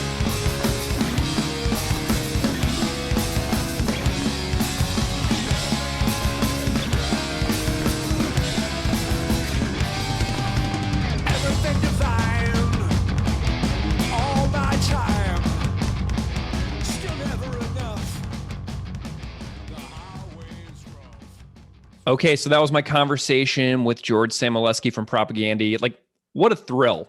What an honor. I am just so delighted that this band actually is cool with what we do here. Like, I'm just constantly blown away at the level of support that they have offered. And now we've added another member of the band to our conversations. And I hope the audience out there appreciated that conversation as much as I did. Like, it was just such a thrill to have it. You know what I mean, man? Yeah. I tweeted something not long ago that it feels like, a podcast is a podcast, but if you think of the history of punk and zines, like in a way, kind of an audio zine to where we've compiled not just reviews and descriptions, but interviews in a sense, like punk oral history.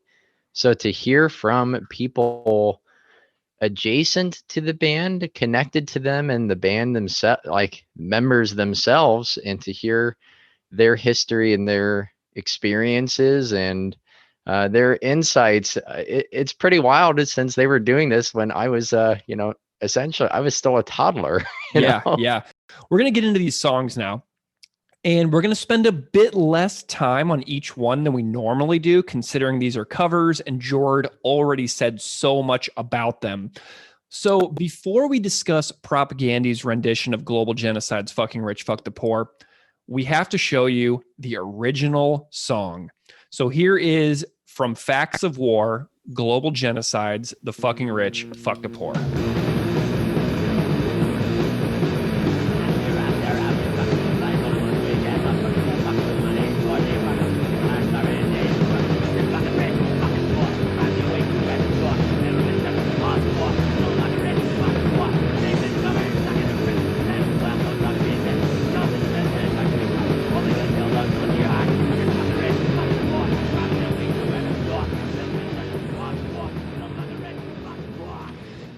Man, you got to love that raw 80s basement cassette tape recordings. You know what I mean? I mean, there is just no replacing those kinds of sounds. You know what I mean?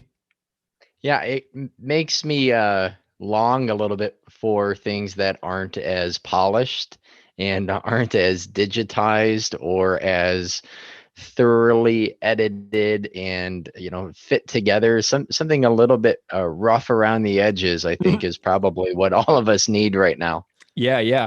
So the song on Propagandhi's version, the song is only like 39 seconds long, but it's more like 30 seconds when you consider that there's like 8 seconds of ring on the end of the song. So the song has this super long introduction on the Propagandhi version where it's like wads of cash. And it's got this like hilarious little soundscape with this like really distorted introduction.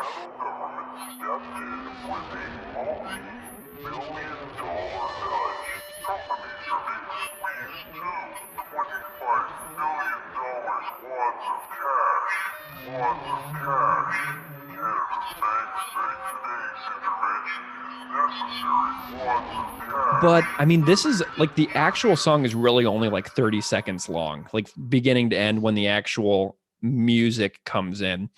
But like the song lyrics, like these are basically timeless lyrics. You know what I mean? In modern societies where people are getting they're getting richer and richer and richer at the very top while being in the middle and being at the bottom and being at the very, very bottom. It's only getting more and more complicated to get your bills paid, where people at the top continue to hoard massive amounts of unspendable wealth. The amount of wealth that people have is like beyond ridiculous, and they could never spend it in like a million lifetimes. Like we're talking about people that could basically solve considerably humongous social problems almost like entirely on their own. And so that's what like this song has, like this predictive quality and this timelessness quality that Propagandhi songs are so well known for, even if they're decades old. So like if you think about some of the songs on like Let's Talk More Rock that are like 2.5 decades old at this point, and how like they only seem to get more timeless and more relevant, this Global Genocide song and these lyrics are aging extremely well. You know what I mean? Yeah, the wealth disparity and the income disparity and the gaps in wealth during Reaganomics and in the 80s. I mean, obviously a problem then, but all of that has almost gotten just cartoonishly worse. That I wonder if the bands that themselves could have even predicted, if you showed them what in 2021 the gaps between the wealthiest and the average American, what that would look like, if they would even be able to believe that. But here we are with all of the stats that we've gone through before. We've kind of rung through those things, and it feels like there's no single or even collection of data that will really help individuals understand how unlivable life is in what professes to be the greatest place on earth. Trademark, patent pending. Dude. Yeah. And so, like, before we get into some statistics here, because I know that you were researching some statistics because you were putting out some clues on Twitter about what you were finding. Yeah. So before we get that, let's talk about the words, right? Because the words are very hard to understand on the sung version from Global Genocide and Propagandhi, because they're fast, they're rapid fire lyrics, and it's really hard to understand exactly what's happening here. So I got the words. I literally went on my Apple Music app and I wrote all the words out from the lyrics inside the app. So here it is: house here, house there, house fucking everywhere, bloodied bum on the street, just stop and fucking stare. Rich support the apartheid farce. People are starving, the aid is sparse. It's just the rich fucking the poor, bribing their way through heaven's door.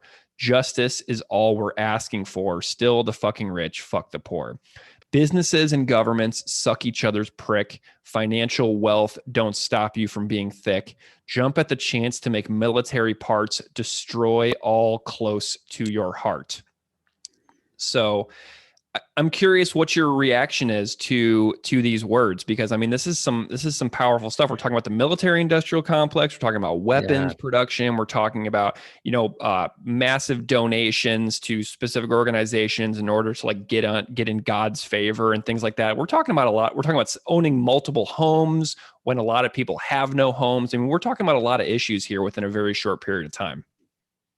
Yeah, I think, Greg, for me, what stood out is the very beginning. So all the houses that juxtaposed next to the bloody bum on the street. So I was curious, and I've seen those memes go around where it kind of says, like something like America has a capitalism problem, and it has essentially like a list, an image of homes, like a political cartoon where it's all these homes, and then right next to it, you can see people sleeping on the street, and it's obviously implied that the houses are empty, and then it has like statistics, but I never really followed through to double check to see how reliable that was. So that image that I've seen pop up in my feed here and there came to mind first. So I saw something from the National Alliance to End Homelessness, and they put the number of homeless people in the United States within the last year or so at 552,830.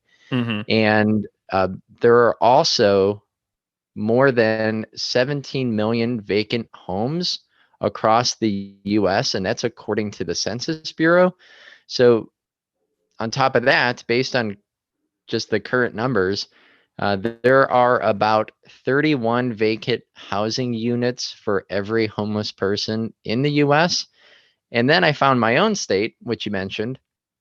Indiana is the second worst in the country, and there are 151 empty homes for every homeless person.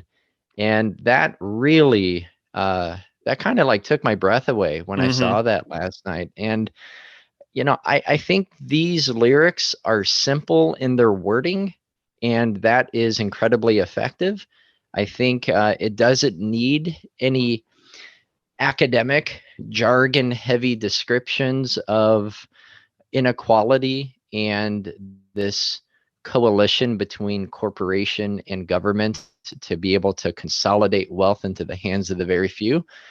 I think this very angry, simple, straightforward, aggressive approach to addressing this really works. And this is all to say that we're told again and again how many issues. Well, they're complex, right? This is such a complex issue. We're hearing that right now with Israel and Palestine, and that things are more complex than facts and numbers suggest. And the term gaslighting gets thrown around a lot, but I don't know. Maybe if it's that I'm an impractical person, that I see that we have 500,000 homeless people in the United States with 16 plus million vacant homes, that we just live in a confused society that doesn't care about people, and how we have solutions around us, but the way our society is set up prevents us from using those things to benefit and to help the most people. Yeah, because then it's just excuses over and over. And, it's one of those things to where I see it as whenever somebody says, well, why don't we use these things for these things? And it's like, well, how come I didn't get that for quote unquote Right. free or whatever? So it's constantly whataboutism, but the whataboutism always turns inherently selfish. Well, I paid for blah, blah, blah. And so it's like, yeah, well, life is complicated. So it's like whenever people want to say life is complicated, but then they say, well, we can't do this because I had to do this. So they always return to making it about themselves. And it always becomes an inherently selfish thing, which is one of the undergirding values of the United States in many ways, is the quote unquote individualist over the collectivist, right? So it's a constant excuse that gets bandied about recklessly. But like, I found that 6% of Americans ages 30 to 49 own a second home, and 4% Oh, wow. over age 50 own a second home. So whenever we hear house here, house there, house everywhere, we're talking about, like, say, like, we had this one rich person who has a house here, a house there. Like, they have a house in LA, they have a house in New York City, they have a house in Paris, right? Yeah. And so all of the time you can only be in one house, right? So for, oftentimes 300 plus days a year, if a person owns multiple homes, they're only in one of those homes at a time, which means that 300 plus days a year, like, 2 of their homes are sitting empty, right? So all of these times it's just wasted, dead, empty space, essentially. And so I thought that was really interesting. So 6% of Americans, 30 to 49, 4% of Americans over age 50. So we're talking about a tiny sliver of society. We're talking about the top 5%. Okay. So in 2020, 10 in every 10,000 people in my home state of Missouri were homeless, and 47 per 100,000 were homeless in the state of New York, where I live. So I know that you were finding some Indiana statistics, and I was finding Missouri and New York statistics, and the homelessness in New York is 47 per 100,000, or per 10,000, sorry. 47 per 10,000. Like, that is shockingly large, right? Mm-hmm. And over 18,000 children in New York City wake up in a city shelter each day. Just over 10,000 families account for the 30,000 person majority of those living in shelters in New York City. And all the while, there are over 15,000 vacant Manhattan rentals and 4,100 vacant condominiums dating back before the pandemic. And we now have more vacant apartments than homeless families in New York City. And 17 out of every 10,000 people in the US are homeless. And there are 37,000 homeless military vets, 35,000 homeless unaccompanied youth. So we have, like, it's essentially a crisis within the United States. But because Propagandhi is from Canada, I had to look at Canadian statistics as well. And there was a state of homelessness in Canada report in 2016, and it was estimated that at least 235,000 Canadians experience homelessness in a given year. And the actual number is potentially much higher, given that many people who are unhoused live with friends or relatives and do not come into contact, like emergency services, where that data would become a data point, right, on a report. Mm-hmm. And so some data and polling suggests that as many as 1.3 million Canadians have experienced homelessness or extremely insecure housing at some point during the past 5 years. So when you think about a country with roughly 30 million people, 1.3 million are experiencing homelessness or extremely insecure housing. So we're talking about 1 in 30 Canadians, essentially. Yeah, that's unbelievable. That proportion was going through my head, comparing it to the U.S. population as you were reading that, how far worse it is.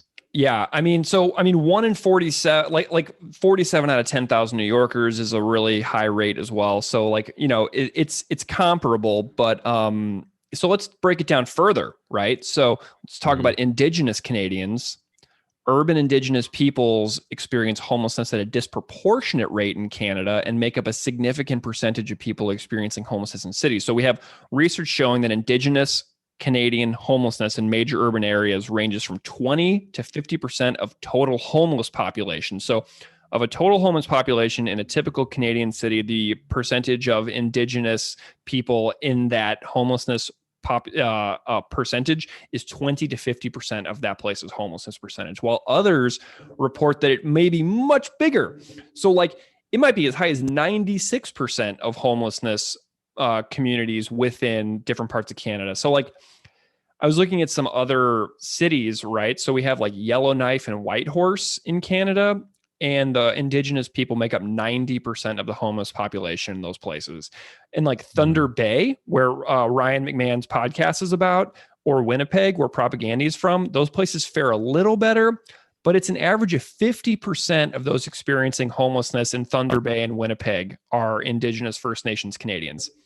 So Toronto, which is across Lake Ontario for me, which is Canada's largest urban center, Indigenous people constitute about 15% of those experiencing homelessness in the city, even though they make up only 0.5% of the total population of Toronto. Right. So no matter which way you slice it, it's disproportionate across the board for First Nations, Indigenous peoples in Canada.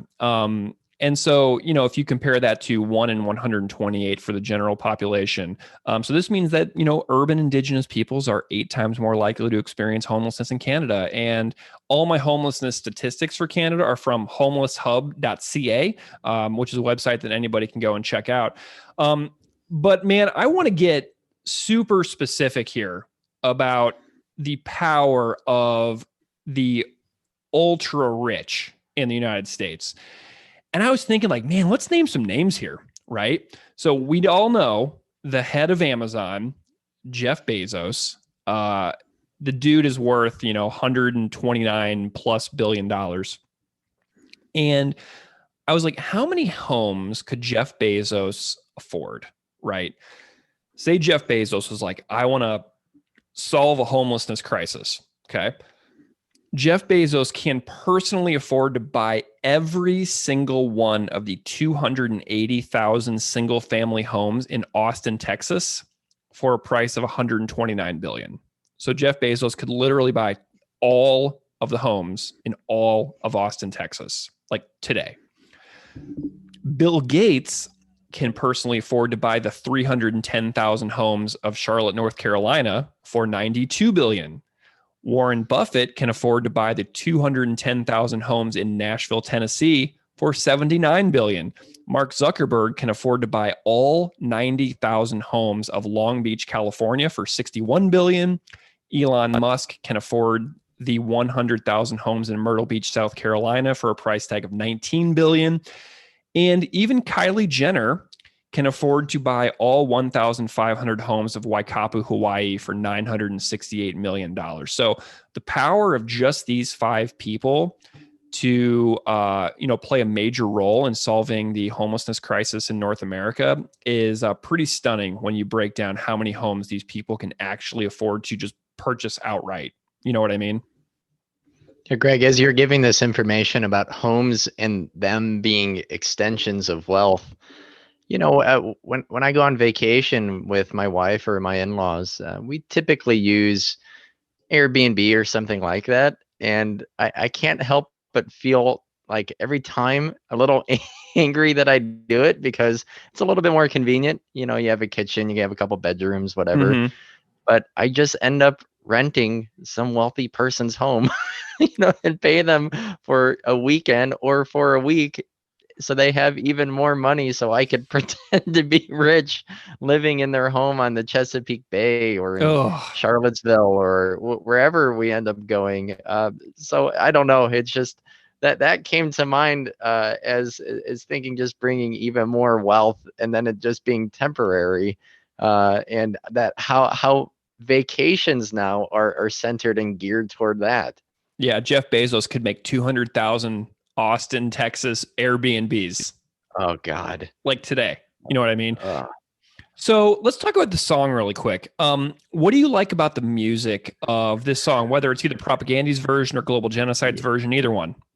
Yeah, it is grinding. It is pummeling. I really like that there are layered vocals because it's Me too. just so fast. You would not be able to sing this. I mean, if you think of it, this almost sounds more like something Todd would have done vocals on. So I really like that Chris did the vocals because it's not what I would have expected.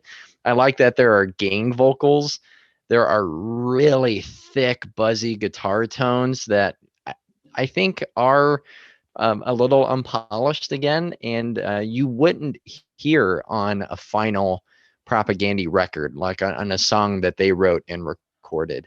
You can also get a hint of Chris's vocal style of Yore, especially like on Only Good Fascist, because Yeah. when Chris sings "Destroy All Close to Your Heart," he does that weird thing in his voice when he yells, where he's like, "Destroy all close to your heart," and it's like completely unhinged. And I wish that made the cut more frequently because one, it kind of makes me laugh. It sounds so manic, but it's also really convincing and it's really well done. And I think it fits the tone of this track well. So I love those really wild vocals. You hear Chris come through with that every once in a while too on Patreon, where Yeah. he'll like scream and yell something, and you can hear a little bit of that just like psychotic scream, like on a few songs and Less Talk. Yeah. Or, I mean, I'm also thinking about, that scream on Rock for Sustainable Capitalism too, Oh yeah, yeah.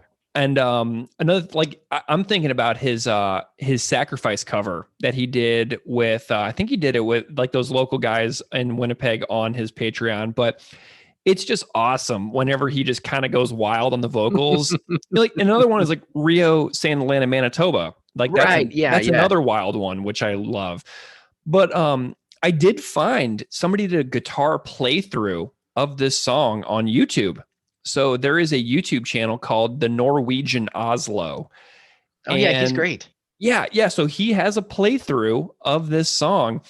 And, I think that this is a song that almost anybody who plays guitar can learn. Like, I'm pretty sure I can learn how to play this. And I haven't played guitar in a long time, so my chops are terrible, but I know that I can go up and down a fretboard on power chords. You know what I mean?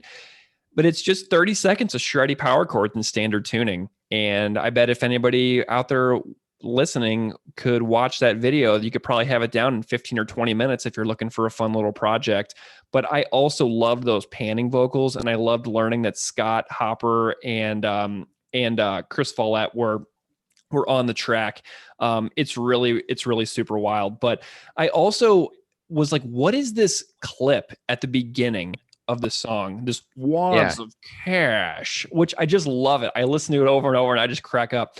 So I emailed Chris and I was like, what is that sound recording? And he said that it's just a Canadian broadcast TV like commercial that he saw about like investment or something like that. So it's literally just something that he just like recorded off TV and distorted the speaking and just threw it on the front to kind of soundtrack over that distorted guitar intro. Yeah. And I also messaged the Beeve and I was asking him about this song. And he's like, I was a mess when we recorded that song because he was just super exhausted.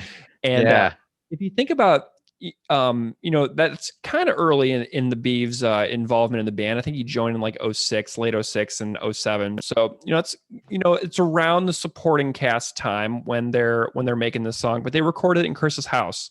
So that's pretty cool to know. But do you have any other thoughts about the music or the words of Global Genocide on this one? I mean, other than it's just a total banger and, it's awesome 80s Winnipeg stuff, Yeah, this is like a style of hardcore punk that I'd like to hear Propagandhi do even more, if it's their own or if it's more covers. Yeah. So I got something special for us now. I was farting around on Twitter in relation to this song months ago. And everybody out there knows that I search the keyword Propagandhi on Twitter like every night, essentially before I go to bed. And I go through and I like en masse like tweets so that people will find the show, right? And they'll come hang out and be one of our little fantastic community of online internet friends. And I came across a tweet that said, "Oh my God, I just found out that Propagandhi covered my old band. This is amazing." And it was a link to this song. So I was like, wait a second. So I messaged this guy, Deb Sinha, and turns out, as I said earlier, he's a lecturer in theater sound design at York University in Toronto. So he lives just across Lake Ontario from me. And what do you know? Deb played drums in Global Genocide in the 80s. And don't you know, I got Deb on the phone to hear some Global Genocide stories. So now I have a chat with Deb Sinha to bring everybody about Global Genocide. So enjoy our second interview on this episode with Deb Sinha from Global Genocide.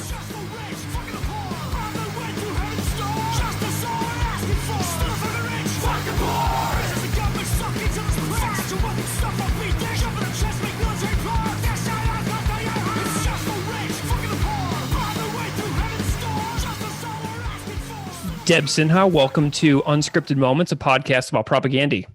Thank you so much. I'm thrilled to be here. I'm delighted to have you here, Deb. We've had a long time coming leading up to this conversation this evening, and we're going to talk about some Propagandhi, some Global Genocide, some Winnipeg stuff. But I wonder if you can just spend a moment and introduce yourself to the audience so people can know who you are and what you do, because you have a really impressive, world that you live in every day. Yeah, thank you so much. Yeah, I used to be the drummer for Global Genocide, which was a band that was around before Propagandhi got established. So they would come to our shows and stuff. I didn't really know them that well, or I didn't really know them, the people in the band. And we used to play around Winnipeg. And I joined the band through one of the members, was a friend of mine. And I'd always been playing drums since I was a kid. Mm-hmm. In my, parents' basement, and always been kind of interested in the, music that was a little outside the mainstream, a little more experimental, a little more, hard to find. There was just something about the thrill of finding music that not everybody listened to that I really liked. And that continued, even after the band, ended and I moved on and started studying psychology and whatever. Music kept being part of my life. And now I'm in Toronto and I'm a sound designer and composer and sound artist. So music has still been part of my life, that curiosity of music and trying to find the things that are a little bit outside of our easy sound world has continued and driven me to, thank goodness, make a living as someone who works with sound and music. I love it. Well, Deb, you're just up the road from me. So I'm down in Buffalo and you're just across the lake over in Toronto, which is really cool. I love how many Ontario connections there are to people I talk to on the show. I've had so many guests from Southern Ontario and that Golden Horseshoe region. I bet. So it's really just fabulous to have you. Can you tell me a little bit about what your specialty is in music these days? Because obviously playing in a crossover thrash band, hardcore band like Global Genocide is one thing, but you've gone on to do so many other things as well. Yeah, that's right. Well, as you may know from my name, Deb Sinha, I'm Bengali Canadian, and so my parents had always had, like many Bengali families, art and music was a big part of our lives, even though the Indian community was very small growing up in Winnipeg. So I got into playing drums because of a CBC children's show called Mr. Dress Up. He'd have this segment where he would visit this quote unquote music store, and then there would be a musician in the back and he would talk to the musician about their instruments. And one day there was a young man, and this was like the height of prog rock. So he must have had, to me, it looked like he had a 100-piece drum kit because I was 5. Yeah. And so Steve was showing him, I think his name was Steve, was showing him Mr. Dress Up about the drum kit. And I as soon as the segment was over, I don't know why, but I just became super entranced. And I ran up to the kitchen to my mom and said, I want to play the drums. And she, without missing a beat, smart lady, said, well, that's great. There's a rule. You can't, children are not allowed to play the drums until they're 6. And she made it sound like this was like a law. Yeah. So I was like, okay, cool. Figuring, of course, I would forget, but of course I didn't.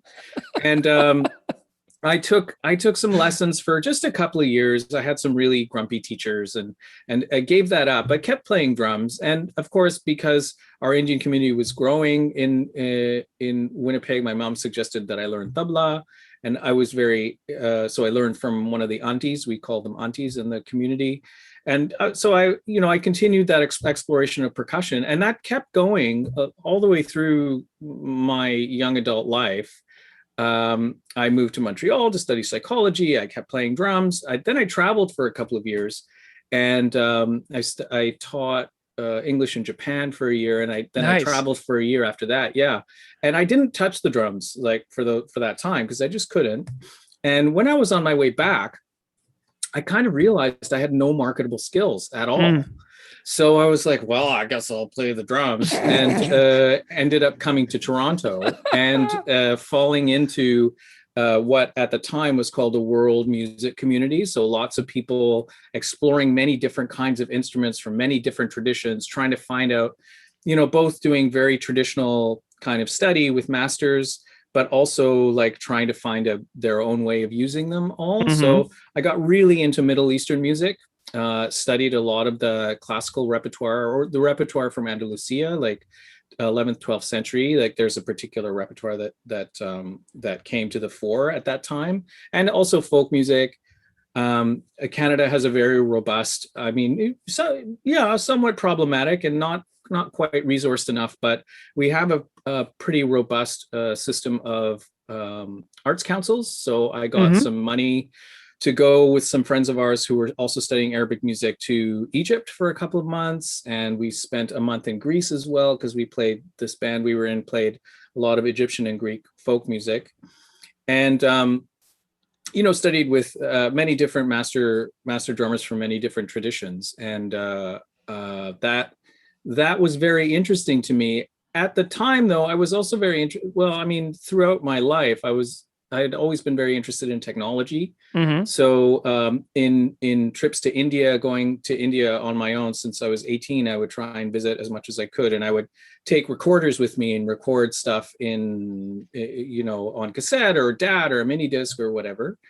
And as the technology developed, computers became more ubiquitous, more powerful. I started working with those recordings, not knowing anything about musique concrète or electroacoustic music or field recording practice or acoustic ecology, any of that kind of more sound studies based stuff. I had no idea that world existed, but I was kind of, I won't say dissatisfied with my live music practice, but I kind of felt like there was something I wasn't touching in just playing on concert stages with ensemble. Of course, it's great and it's a great feeling and there's something very beautiful about that language, but I felt like there was more to discover. And so that kind of pushed me down the path of exploring technology and field recordings and more, the sonic arts and starting to explore my own cultural heritage through the tools that are available to me now, which is a big part of my solo work. Amazing. Yeah. And your Bandcamp that you have has so much like incredible sounds as well. I mean, I was listening to a bunch of your stuff earlier and I was like, oh my gosh, like I can listen to your stuff from like the 80s and then I can listen to your stuff that you've done ever since then. And it's just so tremendous what you've gone on to do. I was just so delighted. Thank you so much. Well, I often tell people that I have no attention span. So, which is why my output is so eclectic and, there's always something new to discover. I think if I was in, just one band that did, it would be hard. It would be hard. I mean, it would be hard for me. So I have partly it's because of my skill set and partly it's because of the community here in Toronto, but I have a very eclectic practice. I do a lot of work in theater, in experimental film with contemporary dance. I also release my own electronic music and also more, I've started exploring machine learning and sound, and there's lots to explore, and it's every day is very different. It's really fun. You're an adventurer. You're a polymath adventurer as far as learning goes. I absolutely love it. Yeah, I guess so. Well, so Deb, were you ever into like the 80s, like metal and hardcore and punk scene? Like, was that the kind of music that you were enjoying, or did you just kind of fall into this, like playing in these types of bands because you played drums and they wanted a drummer?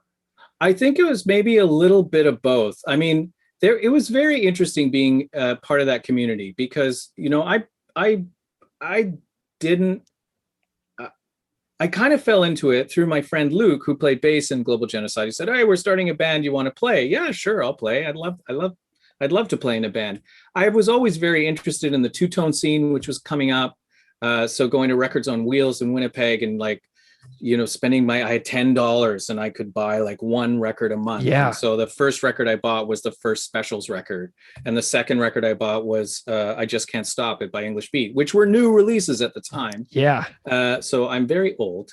But it was, so through that, of course, there's a lot of kind of the path towards hardcore and punk rock and all that stuff is kind of is fairly clear. And to me, there were no bands really making that kind of music, or nobody I knew making that kind of music. I knew Luke. He was very interested in hardcore. I loved the challenge of it. And I also loved the community of people. No one ever batted an eye at this like suburban brown kid who came along and played in this band and who didn't, you know, have a mohawk or big boots or anything. There was never any of that. And so Awesome. that was a huge part of the reason why I kind of committed to the community. I never knew as much, you know, it's funny because, you know, I'd hang out with people and they would just know about all these bands like, oh, Crass. And then they're like these anarchists and they have this whole thing. And then somebody told me about, oh, there's this other band called Sonic Youth and they stick screwdrivers in their guitars. And I'm like, what is happening? Everyone had some kind of world of music that they knew a lot about. And it was hard getting information back then. There was no internet. Mm-hmm. It was really difficult finding out about these things. And so it was always delightful to me and a little bit intimidating to be around people whose musical knowledge about this scene was so extensive and so encyclopedic, but also who were always super welcoming to my, I mean, they would never call it this. I felt very ignorant about the music, but they never made me feel that way. That was all from me. They were always welcoming and excited and thrilled to share things with me. And that's Nice. I really loved that. Yeah. Well, I'm curious. So this episode that we're doing is part of the episode is about the Propagandhi cover of the Fucking Rich, Fuck the Poor from the Global Genocide demo tape. But before we get to the song in particular, I'm wondering if you can just sort of tell in your own words the story of Global Genocide to the best of your recollection. Yeah. Like from like when it started, who was involved, when the band existed, right, recordings, releases. Sure. Anything that springs out to practice spaces, like sure. literally anything. Sure.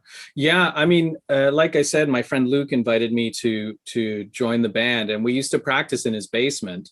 He had a home in St. Boniface, and it's a little blurry to me now because it was so many years ago, but he knew Ken and Chris, and you know, it was very informal. I seem to remember just kind of showing up, and we had a band, which I really loved. I just love the fact that people are like, let's start a band. Okay, now we have a band. Yeah.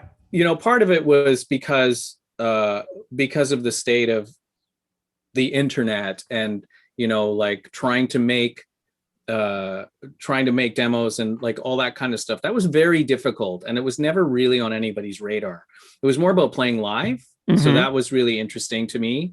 It was more about, you know, I was excited about the physical challenge of playing hardcore and like the speed and the, you know, trying to incorporate my own musicality into something that was so raw and physical. Mm-hmm. So that was exciting to me.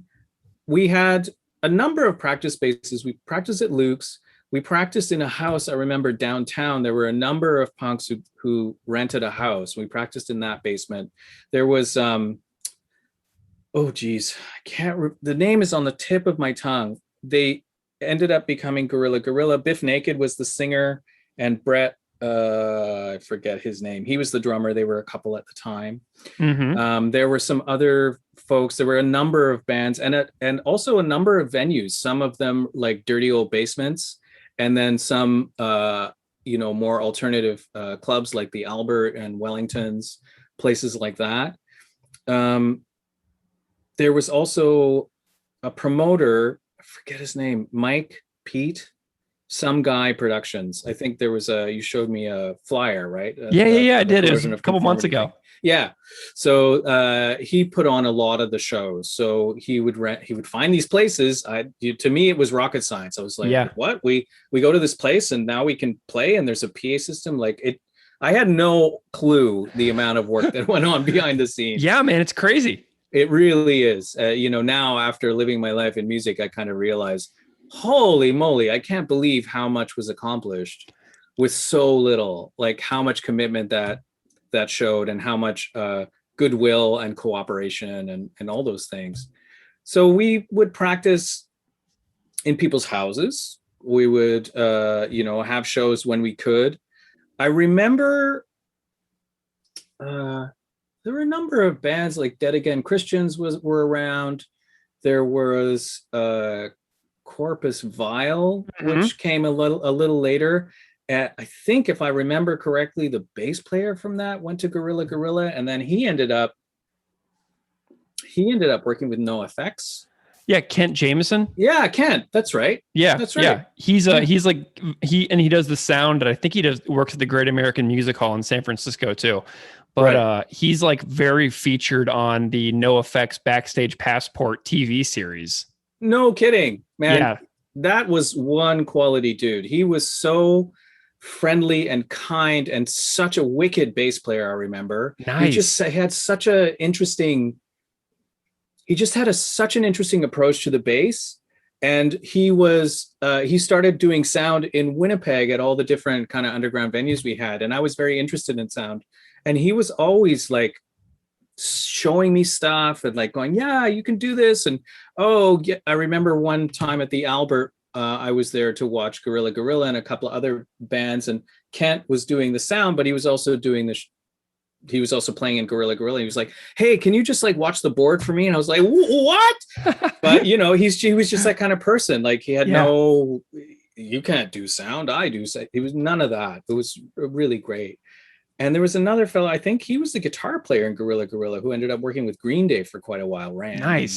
Somebody for quite a while until they hit it really big. And then I think they parted ways. But yeah, there's like, Winnipeg was a great town for exploring, because what are you going to do all winter other than practice? Yeah, seriously. There's that. Yeah. And also, real estate was cheap. We had a lot of different places to play. There was a very lively punk rock and alternative scene that made it feasible for many venues to keep going. We had lots of great bands come through. I remember Tupelo Chainsex came through once, and I was completely like, what? Jazz, punk rock? What is this? Really being very excited by all the, No Means No, and the Stalwarts, SNFU and DOA. I saw them many, many times.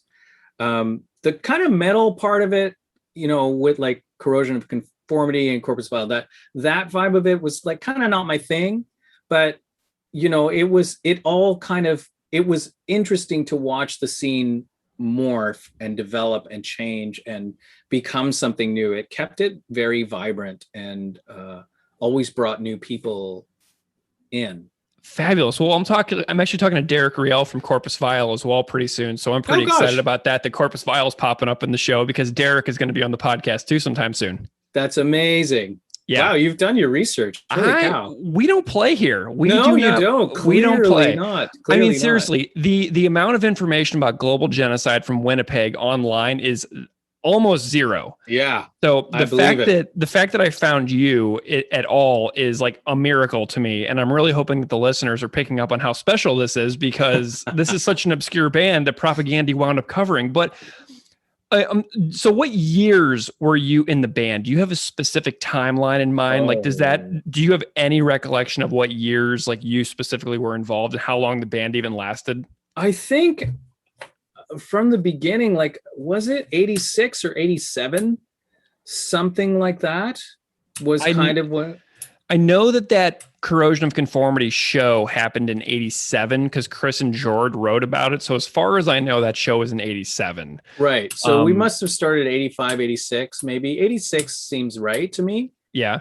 Because I would have, yeah, that feels about right. And I think we were together like a number of years. I would say like 3 or 4 years. I'm not exactly sure.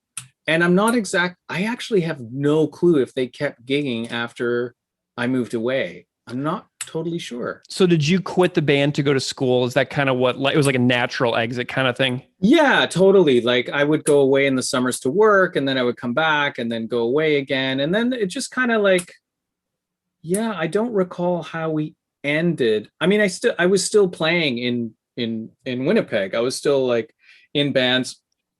Not in the hardcore scene, but like in the kind of like, I don't know what you'd call it, like alternative. What does that mean? You know, like yeah. There were like a number of venues that opened up after that, like the Cauldron and places like that. So I was in a band called like Hula Bassoon. I was in some other band with some people that I don't remember. There was kind of more a lot of African folk music based, but also weird freaky free jazz. There was like a lot going on in Winnipeg. I love it. Yeah. Well, okay, so now I want to know a little bit about this Facts of War demo. Can you tell me about what you remember about this particular demo that is a recording that is super hard to find, but a few people out there have it? It's amazing. It was released only on cassette. We dubbed the cassette on Luke's double deck in his basement. We one of the people in the scene, Sean was his name. I don't remember his last name, and he had gotten his hands on what was called a 4-track recorder. So he had this big box, and it took cassette tapes, and it would record on all sides. You know, like each cassette has like a side A and a side B. So there are 4 bands left and right. So it would record on all 4 of them.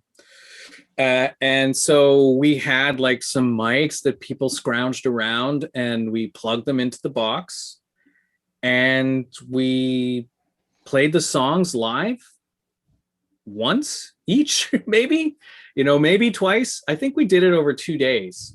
And I think that was probably all the songs we had. We might have had like a couple more that we didn't record, but it was very quick.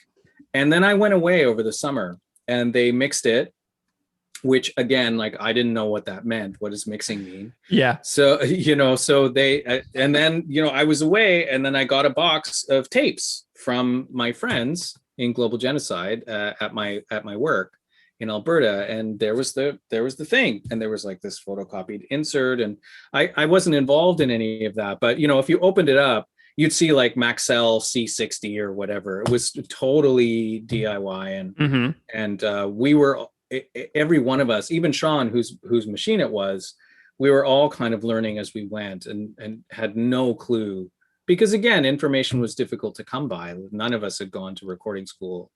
No, like we barely knew how to work that machine, but that's what I think made it really fun and special. Well, and what I love is that my band did the exact same thing in high school, where we made the little cutouts, and we had somebody drew an artwork, and then we like drew it on the page so that it would be the exact size when we folded it correctly and everything. Like we did all that. Yeah. And we had it so we recorded directly into like a cassette deck, where my friend would hold up a microphone in the middle of the room. Wow. It was one microphone running into a stereo tape deck, and we would just hit record, and he would just hold the microphone up in the middle of the room. Fantastic. And we sold those things for like $1 at shows, and it was like the most ridiculous thing ever. I'm sure we lost so much money on cassette tapes. Oh God, yeah, for sure. But that wasn't the point, right? Like none of us had ever thought of it. Like certainly there was it's different now. Like I can appreciate, trying to quote unquote make it, or make a living, or make something out of your music practice. The landscape has changed so much, and streaming is problematic. It's so hard for people to make a living. But the part of the reason why I think the scene was so vibrant was that it really, I mean, of course, we're talking about 1980 whatever prices, Mhm. but in general, your income went a lot farther, certainly in Winnipeg, so that it was feasible for you to have your, not very fun job, but there was tons of time to practice or go to gigs or, just work at your craft. That's Do you remember how many songs are on that demo? Is it like 12 or is it like shorter? I think it's something like that. It's something like 12, and they don't clock much more than 2 or 3 minutes each, I think. Yeah, they're all really short. Well, Yeah. okay. Do you remember where it was recorded by any chance? Somebody's basement. Okay, Of just course. a basement. Somebody's basement. Yeah. I love it. I remember love it. there was one band, Dead Again Christians, that were good friends of ours and a great band, like really good musicians. And they scraped up enough money to record a 7-inch single at, I think it was Manta Sound, which was like a real studio. And that was kind of, I think, one of the first kind of singles that got released. And then from there, I think people started, saving up more money to actually press vinyl and to release 7 inches. And, bands would split 7 inches, which I'm sure they still do. Nice. Well, I know that Chris and Jord from Propagandhi tracked down copies of this cassette tape as well. So and crazy. I know they still exist. They're out there. And I tracked down a digital version of it from somebody in Winnipeg as well. But this thing was a mystery, dude. Like I was looking, I went on all kinds of obscure Winnipeg, like punk rock Facebook groups. And I was like saying, like, I need information on global genocide. And a few people responded. And like, that's how I found it. But I mean, it's like an obscure band where really no information exists anymore. And so you have Propagandhi, this world famous band within a certain subgenre of music, actually, but like they plucked this song like out of nowhere and released this cover on a Winnipeg radio station benefit in 2009. And then a few years later, they put it out on the bonus edition of Failed States. And you only recently found out about it though, right? Like, isn't this like a fairly recent discovery for you? Super recent. It must have been like, was it like New Year's Eve or something? I don't know why, but I think somehow it came up. I was talking to my daughter about, my daughter's 13 and she knows me as a musician. So she was asking me about being younger, and I tell her some stories and she's always quite fascinated. And somehow I remembered Global Genocide, and I mentioned being in a punk rock band, and she was like, what's punk rock? And so I was looking up different bands that I used to know, like SNFU and DOA, and like trying to show her, and she was like, oh, okay, Papa. And my wife in parallel on another device was looking for traces of us. And then she found this thing and she was like, is this you guys?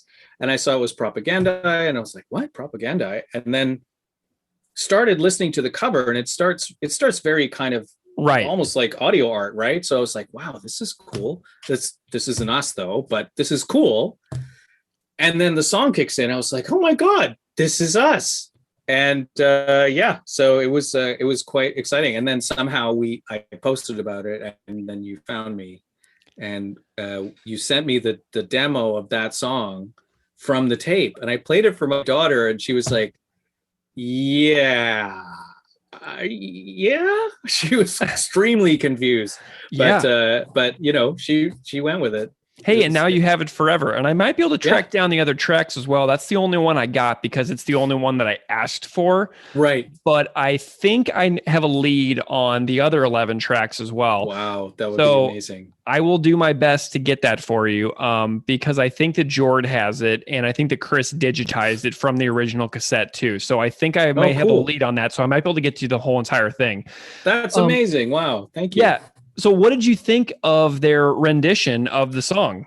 I loved it. I mean, again, I was very, when I heard it, I haven't heard that many Propagandhi songs, but I have heard a few. And then when that started, I had always, I had long forgotten what I had listened to. So when that track started and I heard this kind of treatment and this exploration of sound, which I really loved, which is totally my jam, I was very entranced. And again, like I said, I didn't think, oh, this isn't us.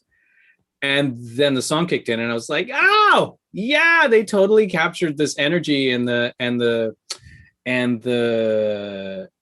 intensity and urgency. I think we felt, there's something about, I mean, of course, this is like old man reminiscing, but there was something about the music that we were making that was extremely urgent. And sadly, I feel like a lot of that urgency is still warranted. I mean, that song could have been written today and it wouldn't be wrong, which is absolutely. a sad thing. Do you happen to like remember the lyrics? Like I tracked them down.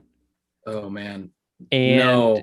I'm trying to see if I can pull it up, but like I was reading it today and it's basically timeless. So it's house here, house there, house everywhere, bloodied bum on the street, just stop and stare, rich support the apartheid farce, people are starving, the aid is sparse, it's just the rich fucking the poor, bribing their way through heaven's door.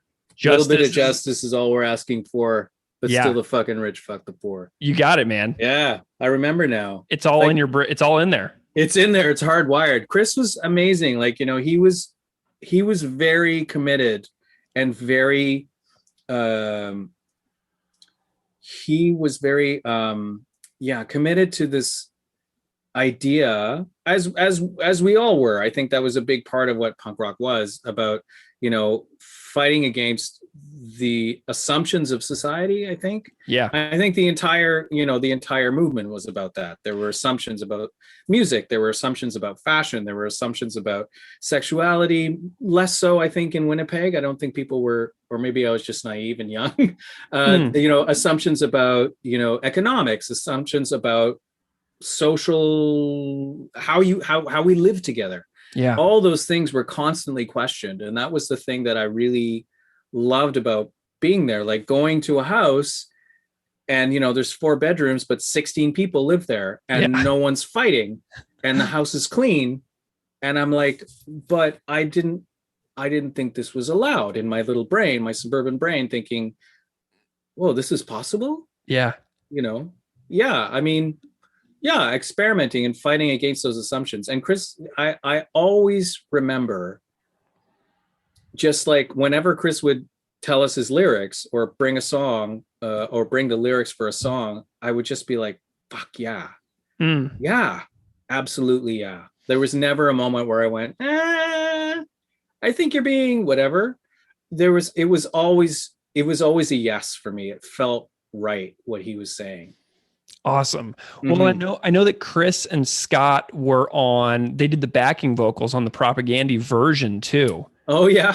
So Chris Follett and Scott Hopper are actually on the song itself. That's amazing. Which I think they just made in Chris's basement. So Chris Hanna's basement. So I think that they did the new version just recorded in Chris Hanna's house.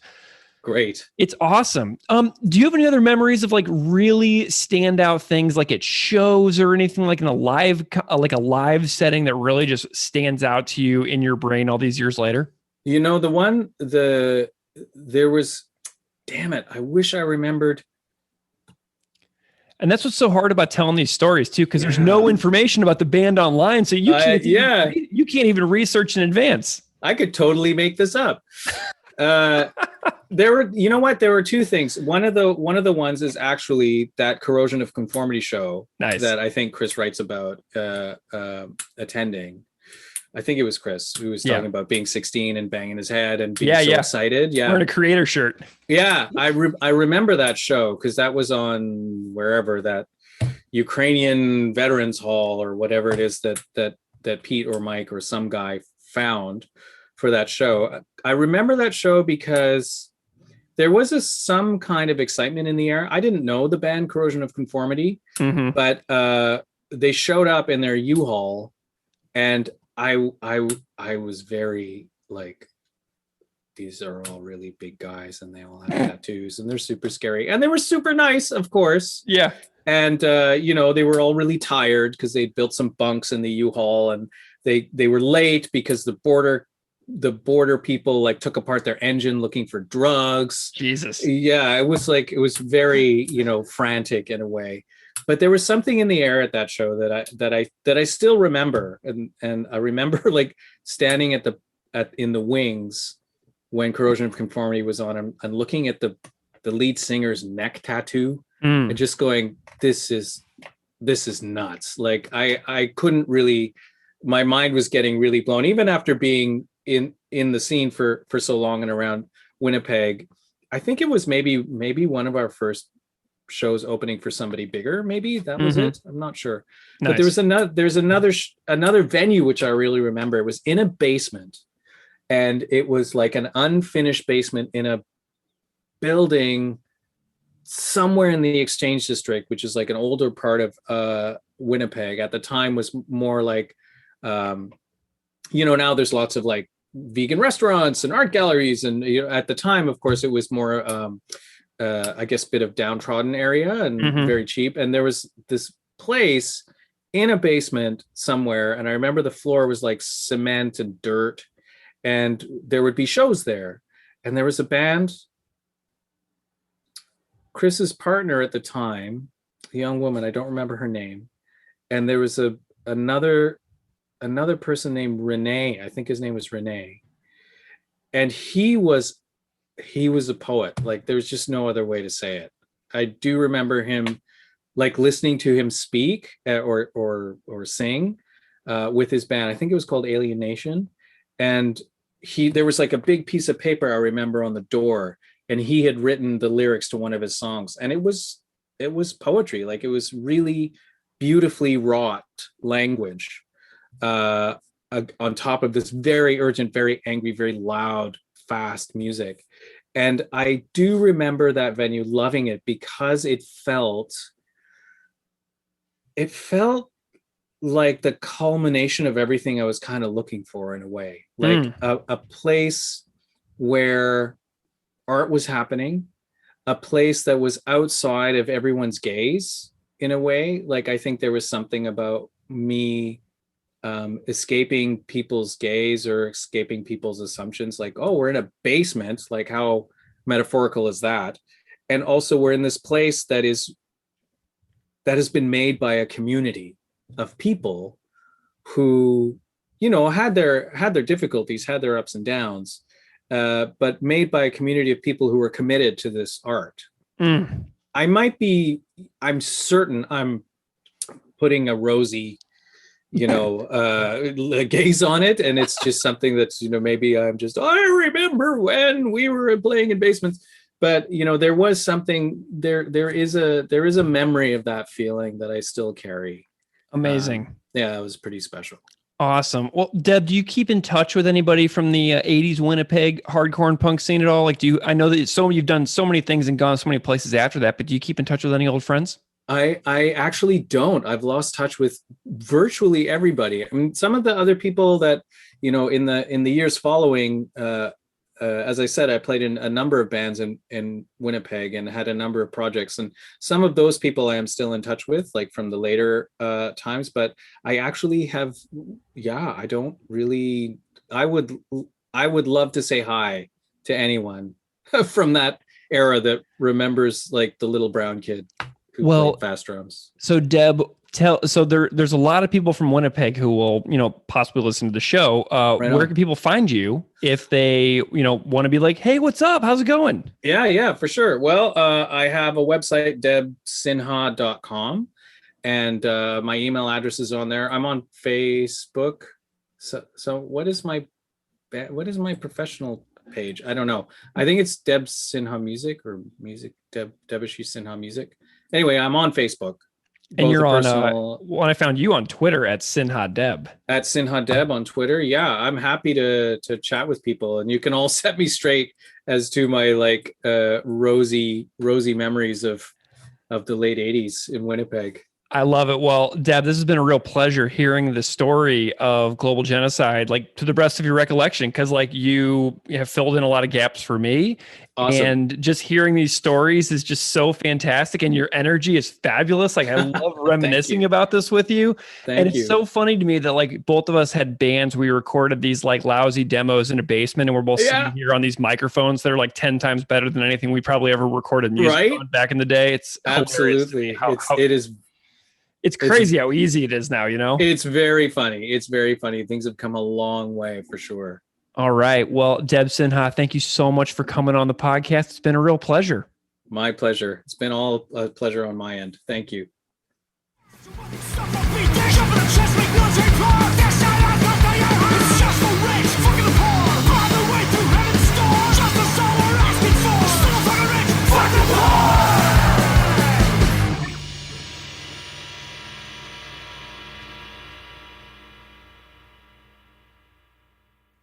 Okay, so that was my chat with Deb Sinha. Thank you so much, Deb, for your energy, your enthusiasm, your stories, and digging deep into these memories of being in Winnipeg in the 80s. What a fantastic fella. So we got Jord, we got Deb, we got great chats on this one, and I'm super excited. So, Keith, what do you think? Should we go into song 2, which is Wishing by Government Issue?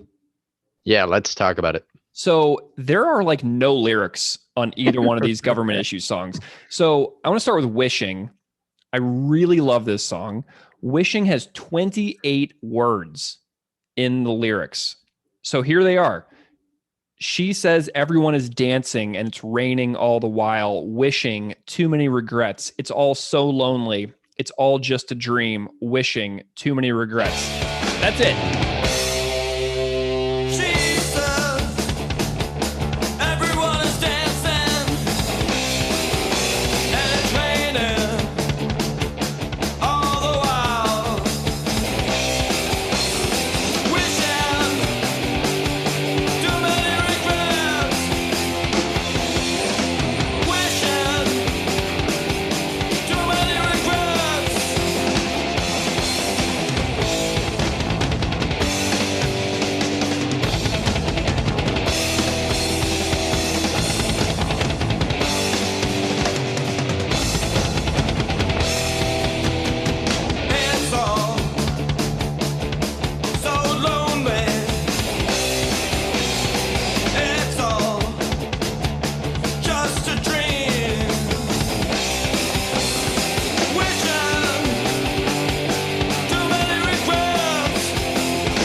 Like, I love this song's lyrics. I have so many personal regrets in my life, dude.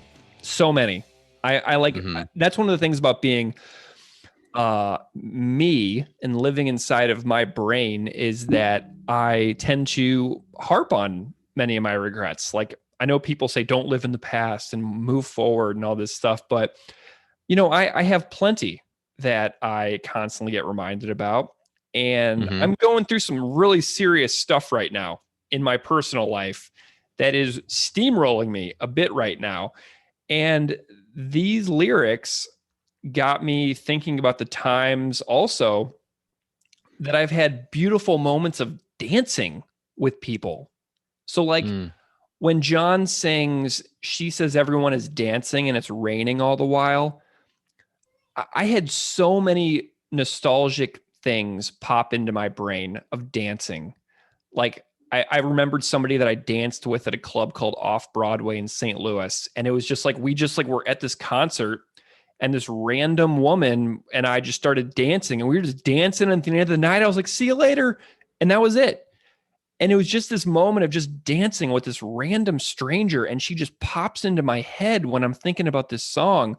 And I was like, oh man, I hope her life is awesome. You know? And like, I was thinking about somebody that I danced with in Waikiki on, in a club, like overlooking the Pacific Ocean in Hawaii to like a reggae band. And I danced with somebody at a bonfire at a beach when I worked in Hawaii at Camp Erdman on the North Shore of Oahu. And I danced with somebody in my first apartment. And I danced with somebody in my mom and dad's basement.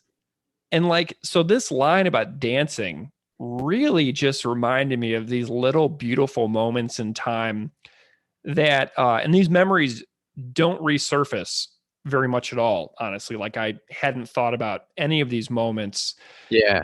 And here comes this 28-word government issue song where I think about the times that I've danced and the people that I've danced with. And it takes a line like everyone is dancing. And I picture the past moments of life where I've danced, and faces of those that I've danced with come back to me like a tidal wave. And thinking about a memory of dancing when I was 22, man, that memory hits hard when you're 37. You know what I mean? Mm-hmm. But yeah, that's kind of what this song had me thinking about. What did it have you thinking about? I think a lot of the same things, Greg. The idea of dancing in the rain.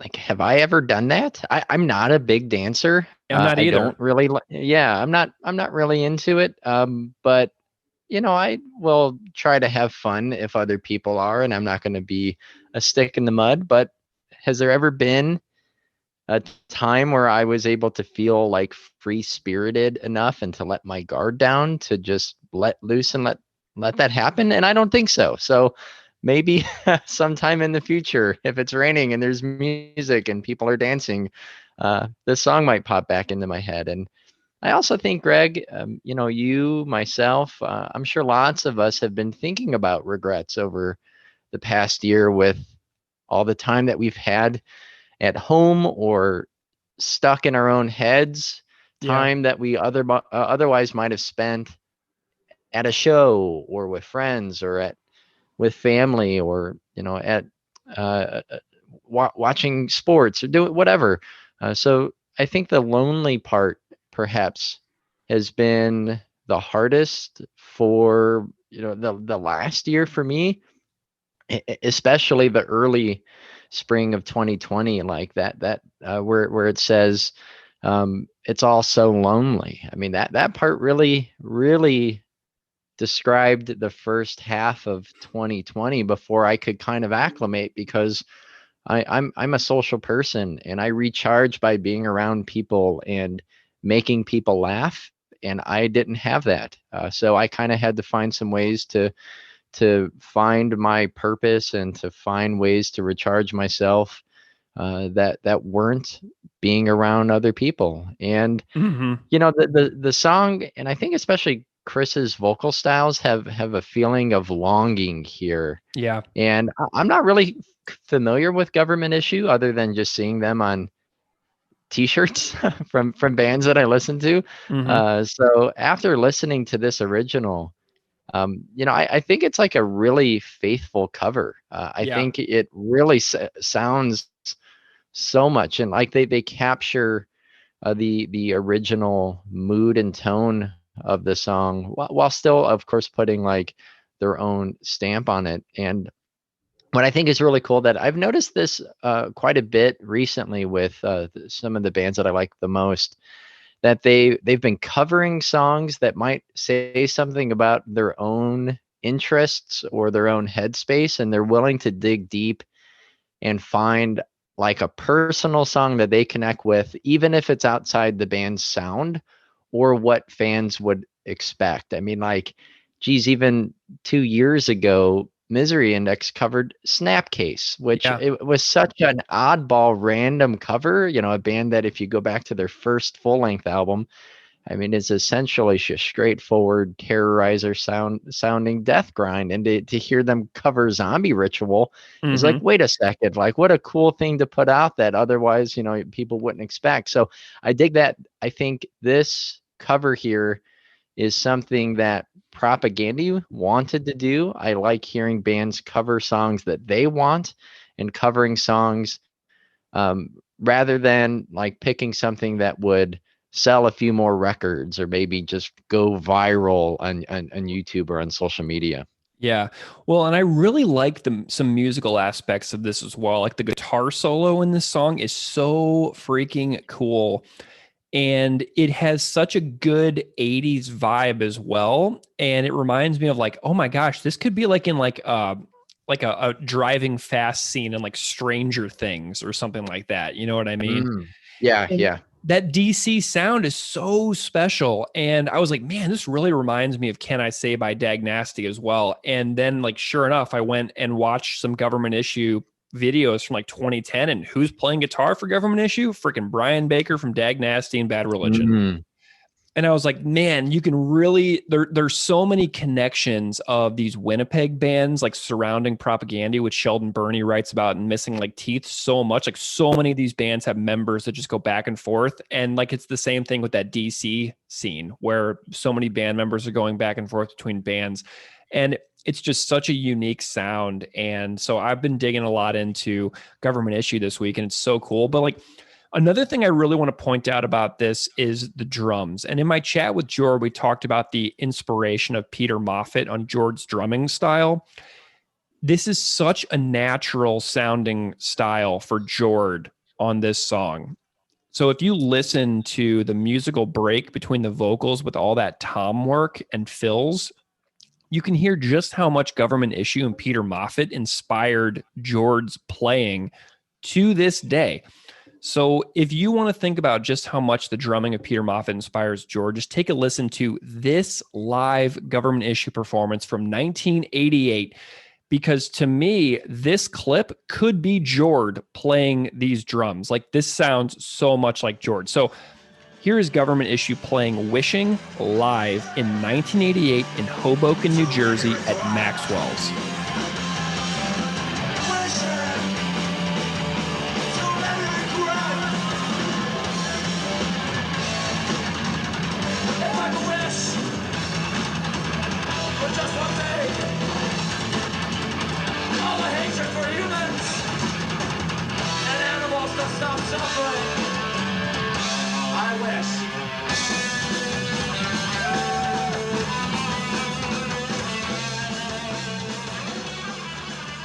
Man, I love that. That could totally be Jord back there. I just love it. So anyway, so let's get to our third song for this episode. We have the song Beyond.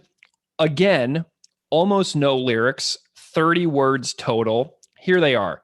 Beyond my grasp, we can't reach, methods of attack, it's so abstract, turning a new leaf, yet I am free. Everything's divine, all my time, still never enough. Highway's rough. Beyond my grasp, we can't reach. Methods of attack, it's so abstract. Turning a new leaf, yet I am free.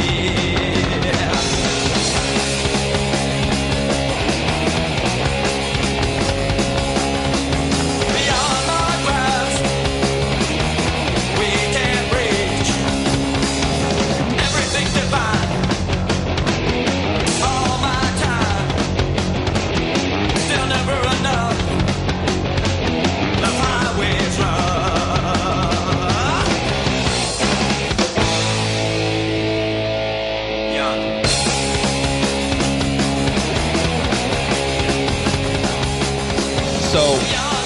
what's so crazy about this song is I have no serious or specific idea of what this means, right?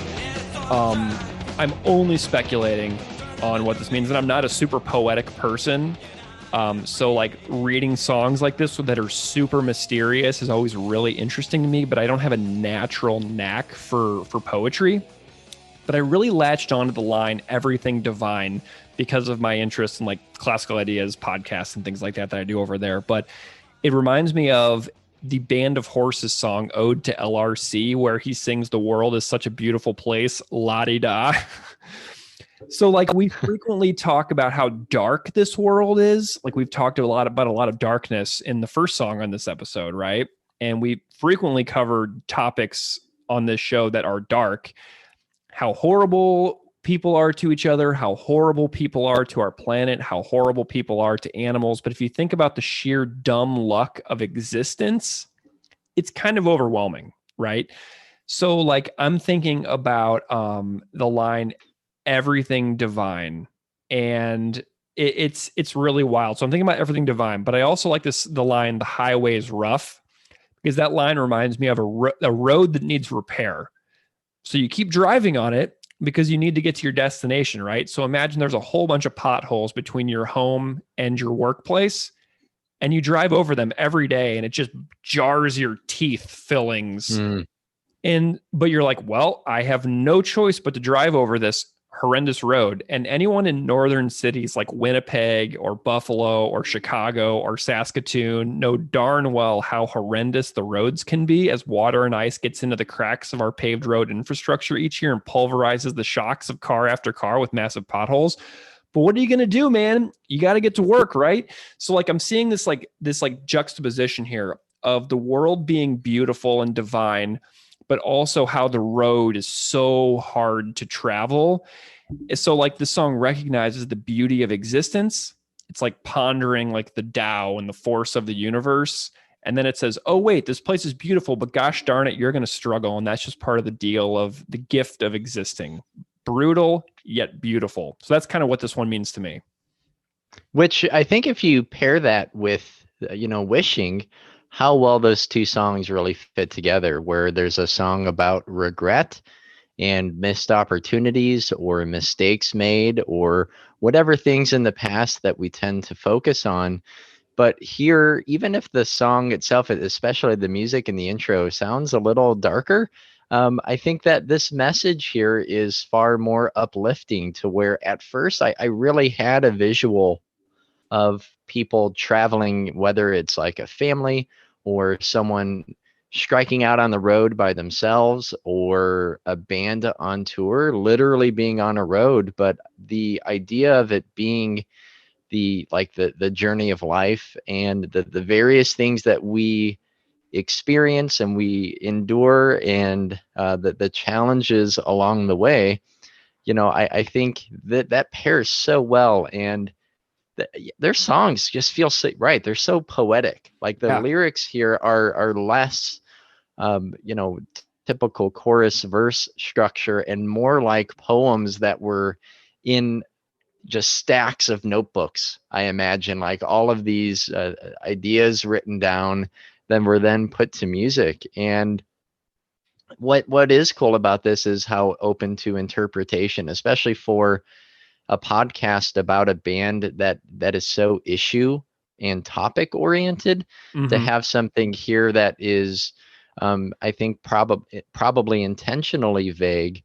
It's nice to be able to have something not so specific. But I agree. I think the parts that really stood out to me is like all my time and still never enough. And thinking about the lyrics from Unscripted Moment, where Chris talks about like he's happy for every he's thankful for every happy moment here. And even if he sounds negative, and even if it sounds like he hates people or hates the world, the things that we're blessed with and the opportunities that we have, or even just our own positions in life, to be able to be in a band or to have a podcast about a band.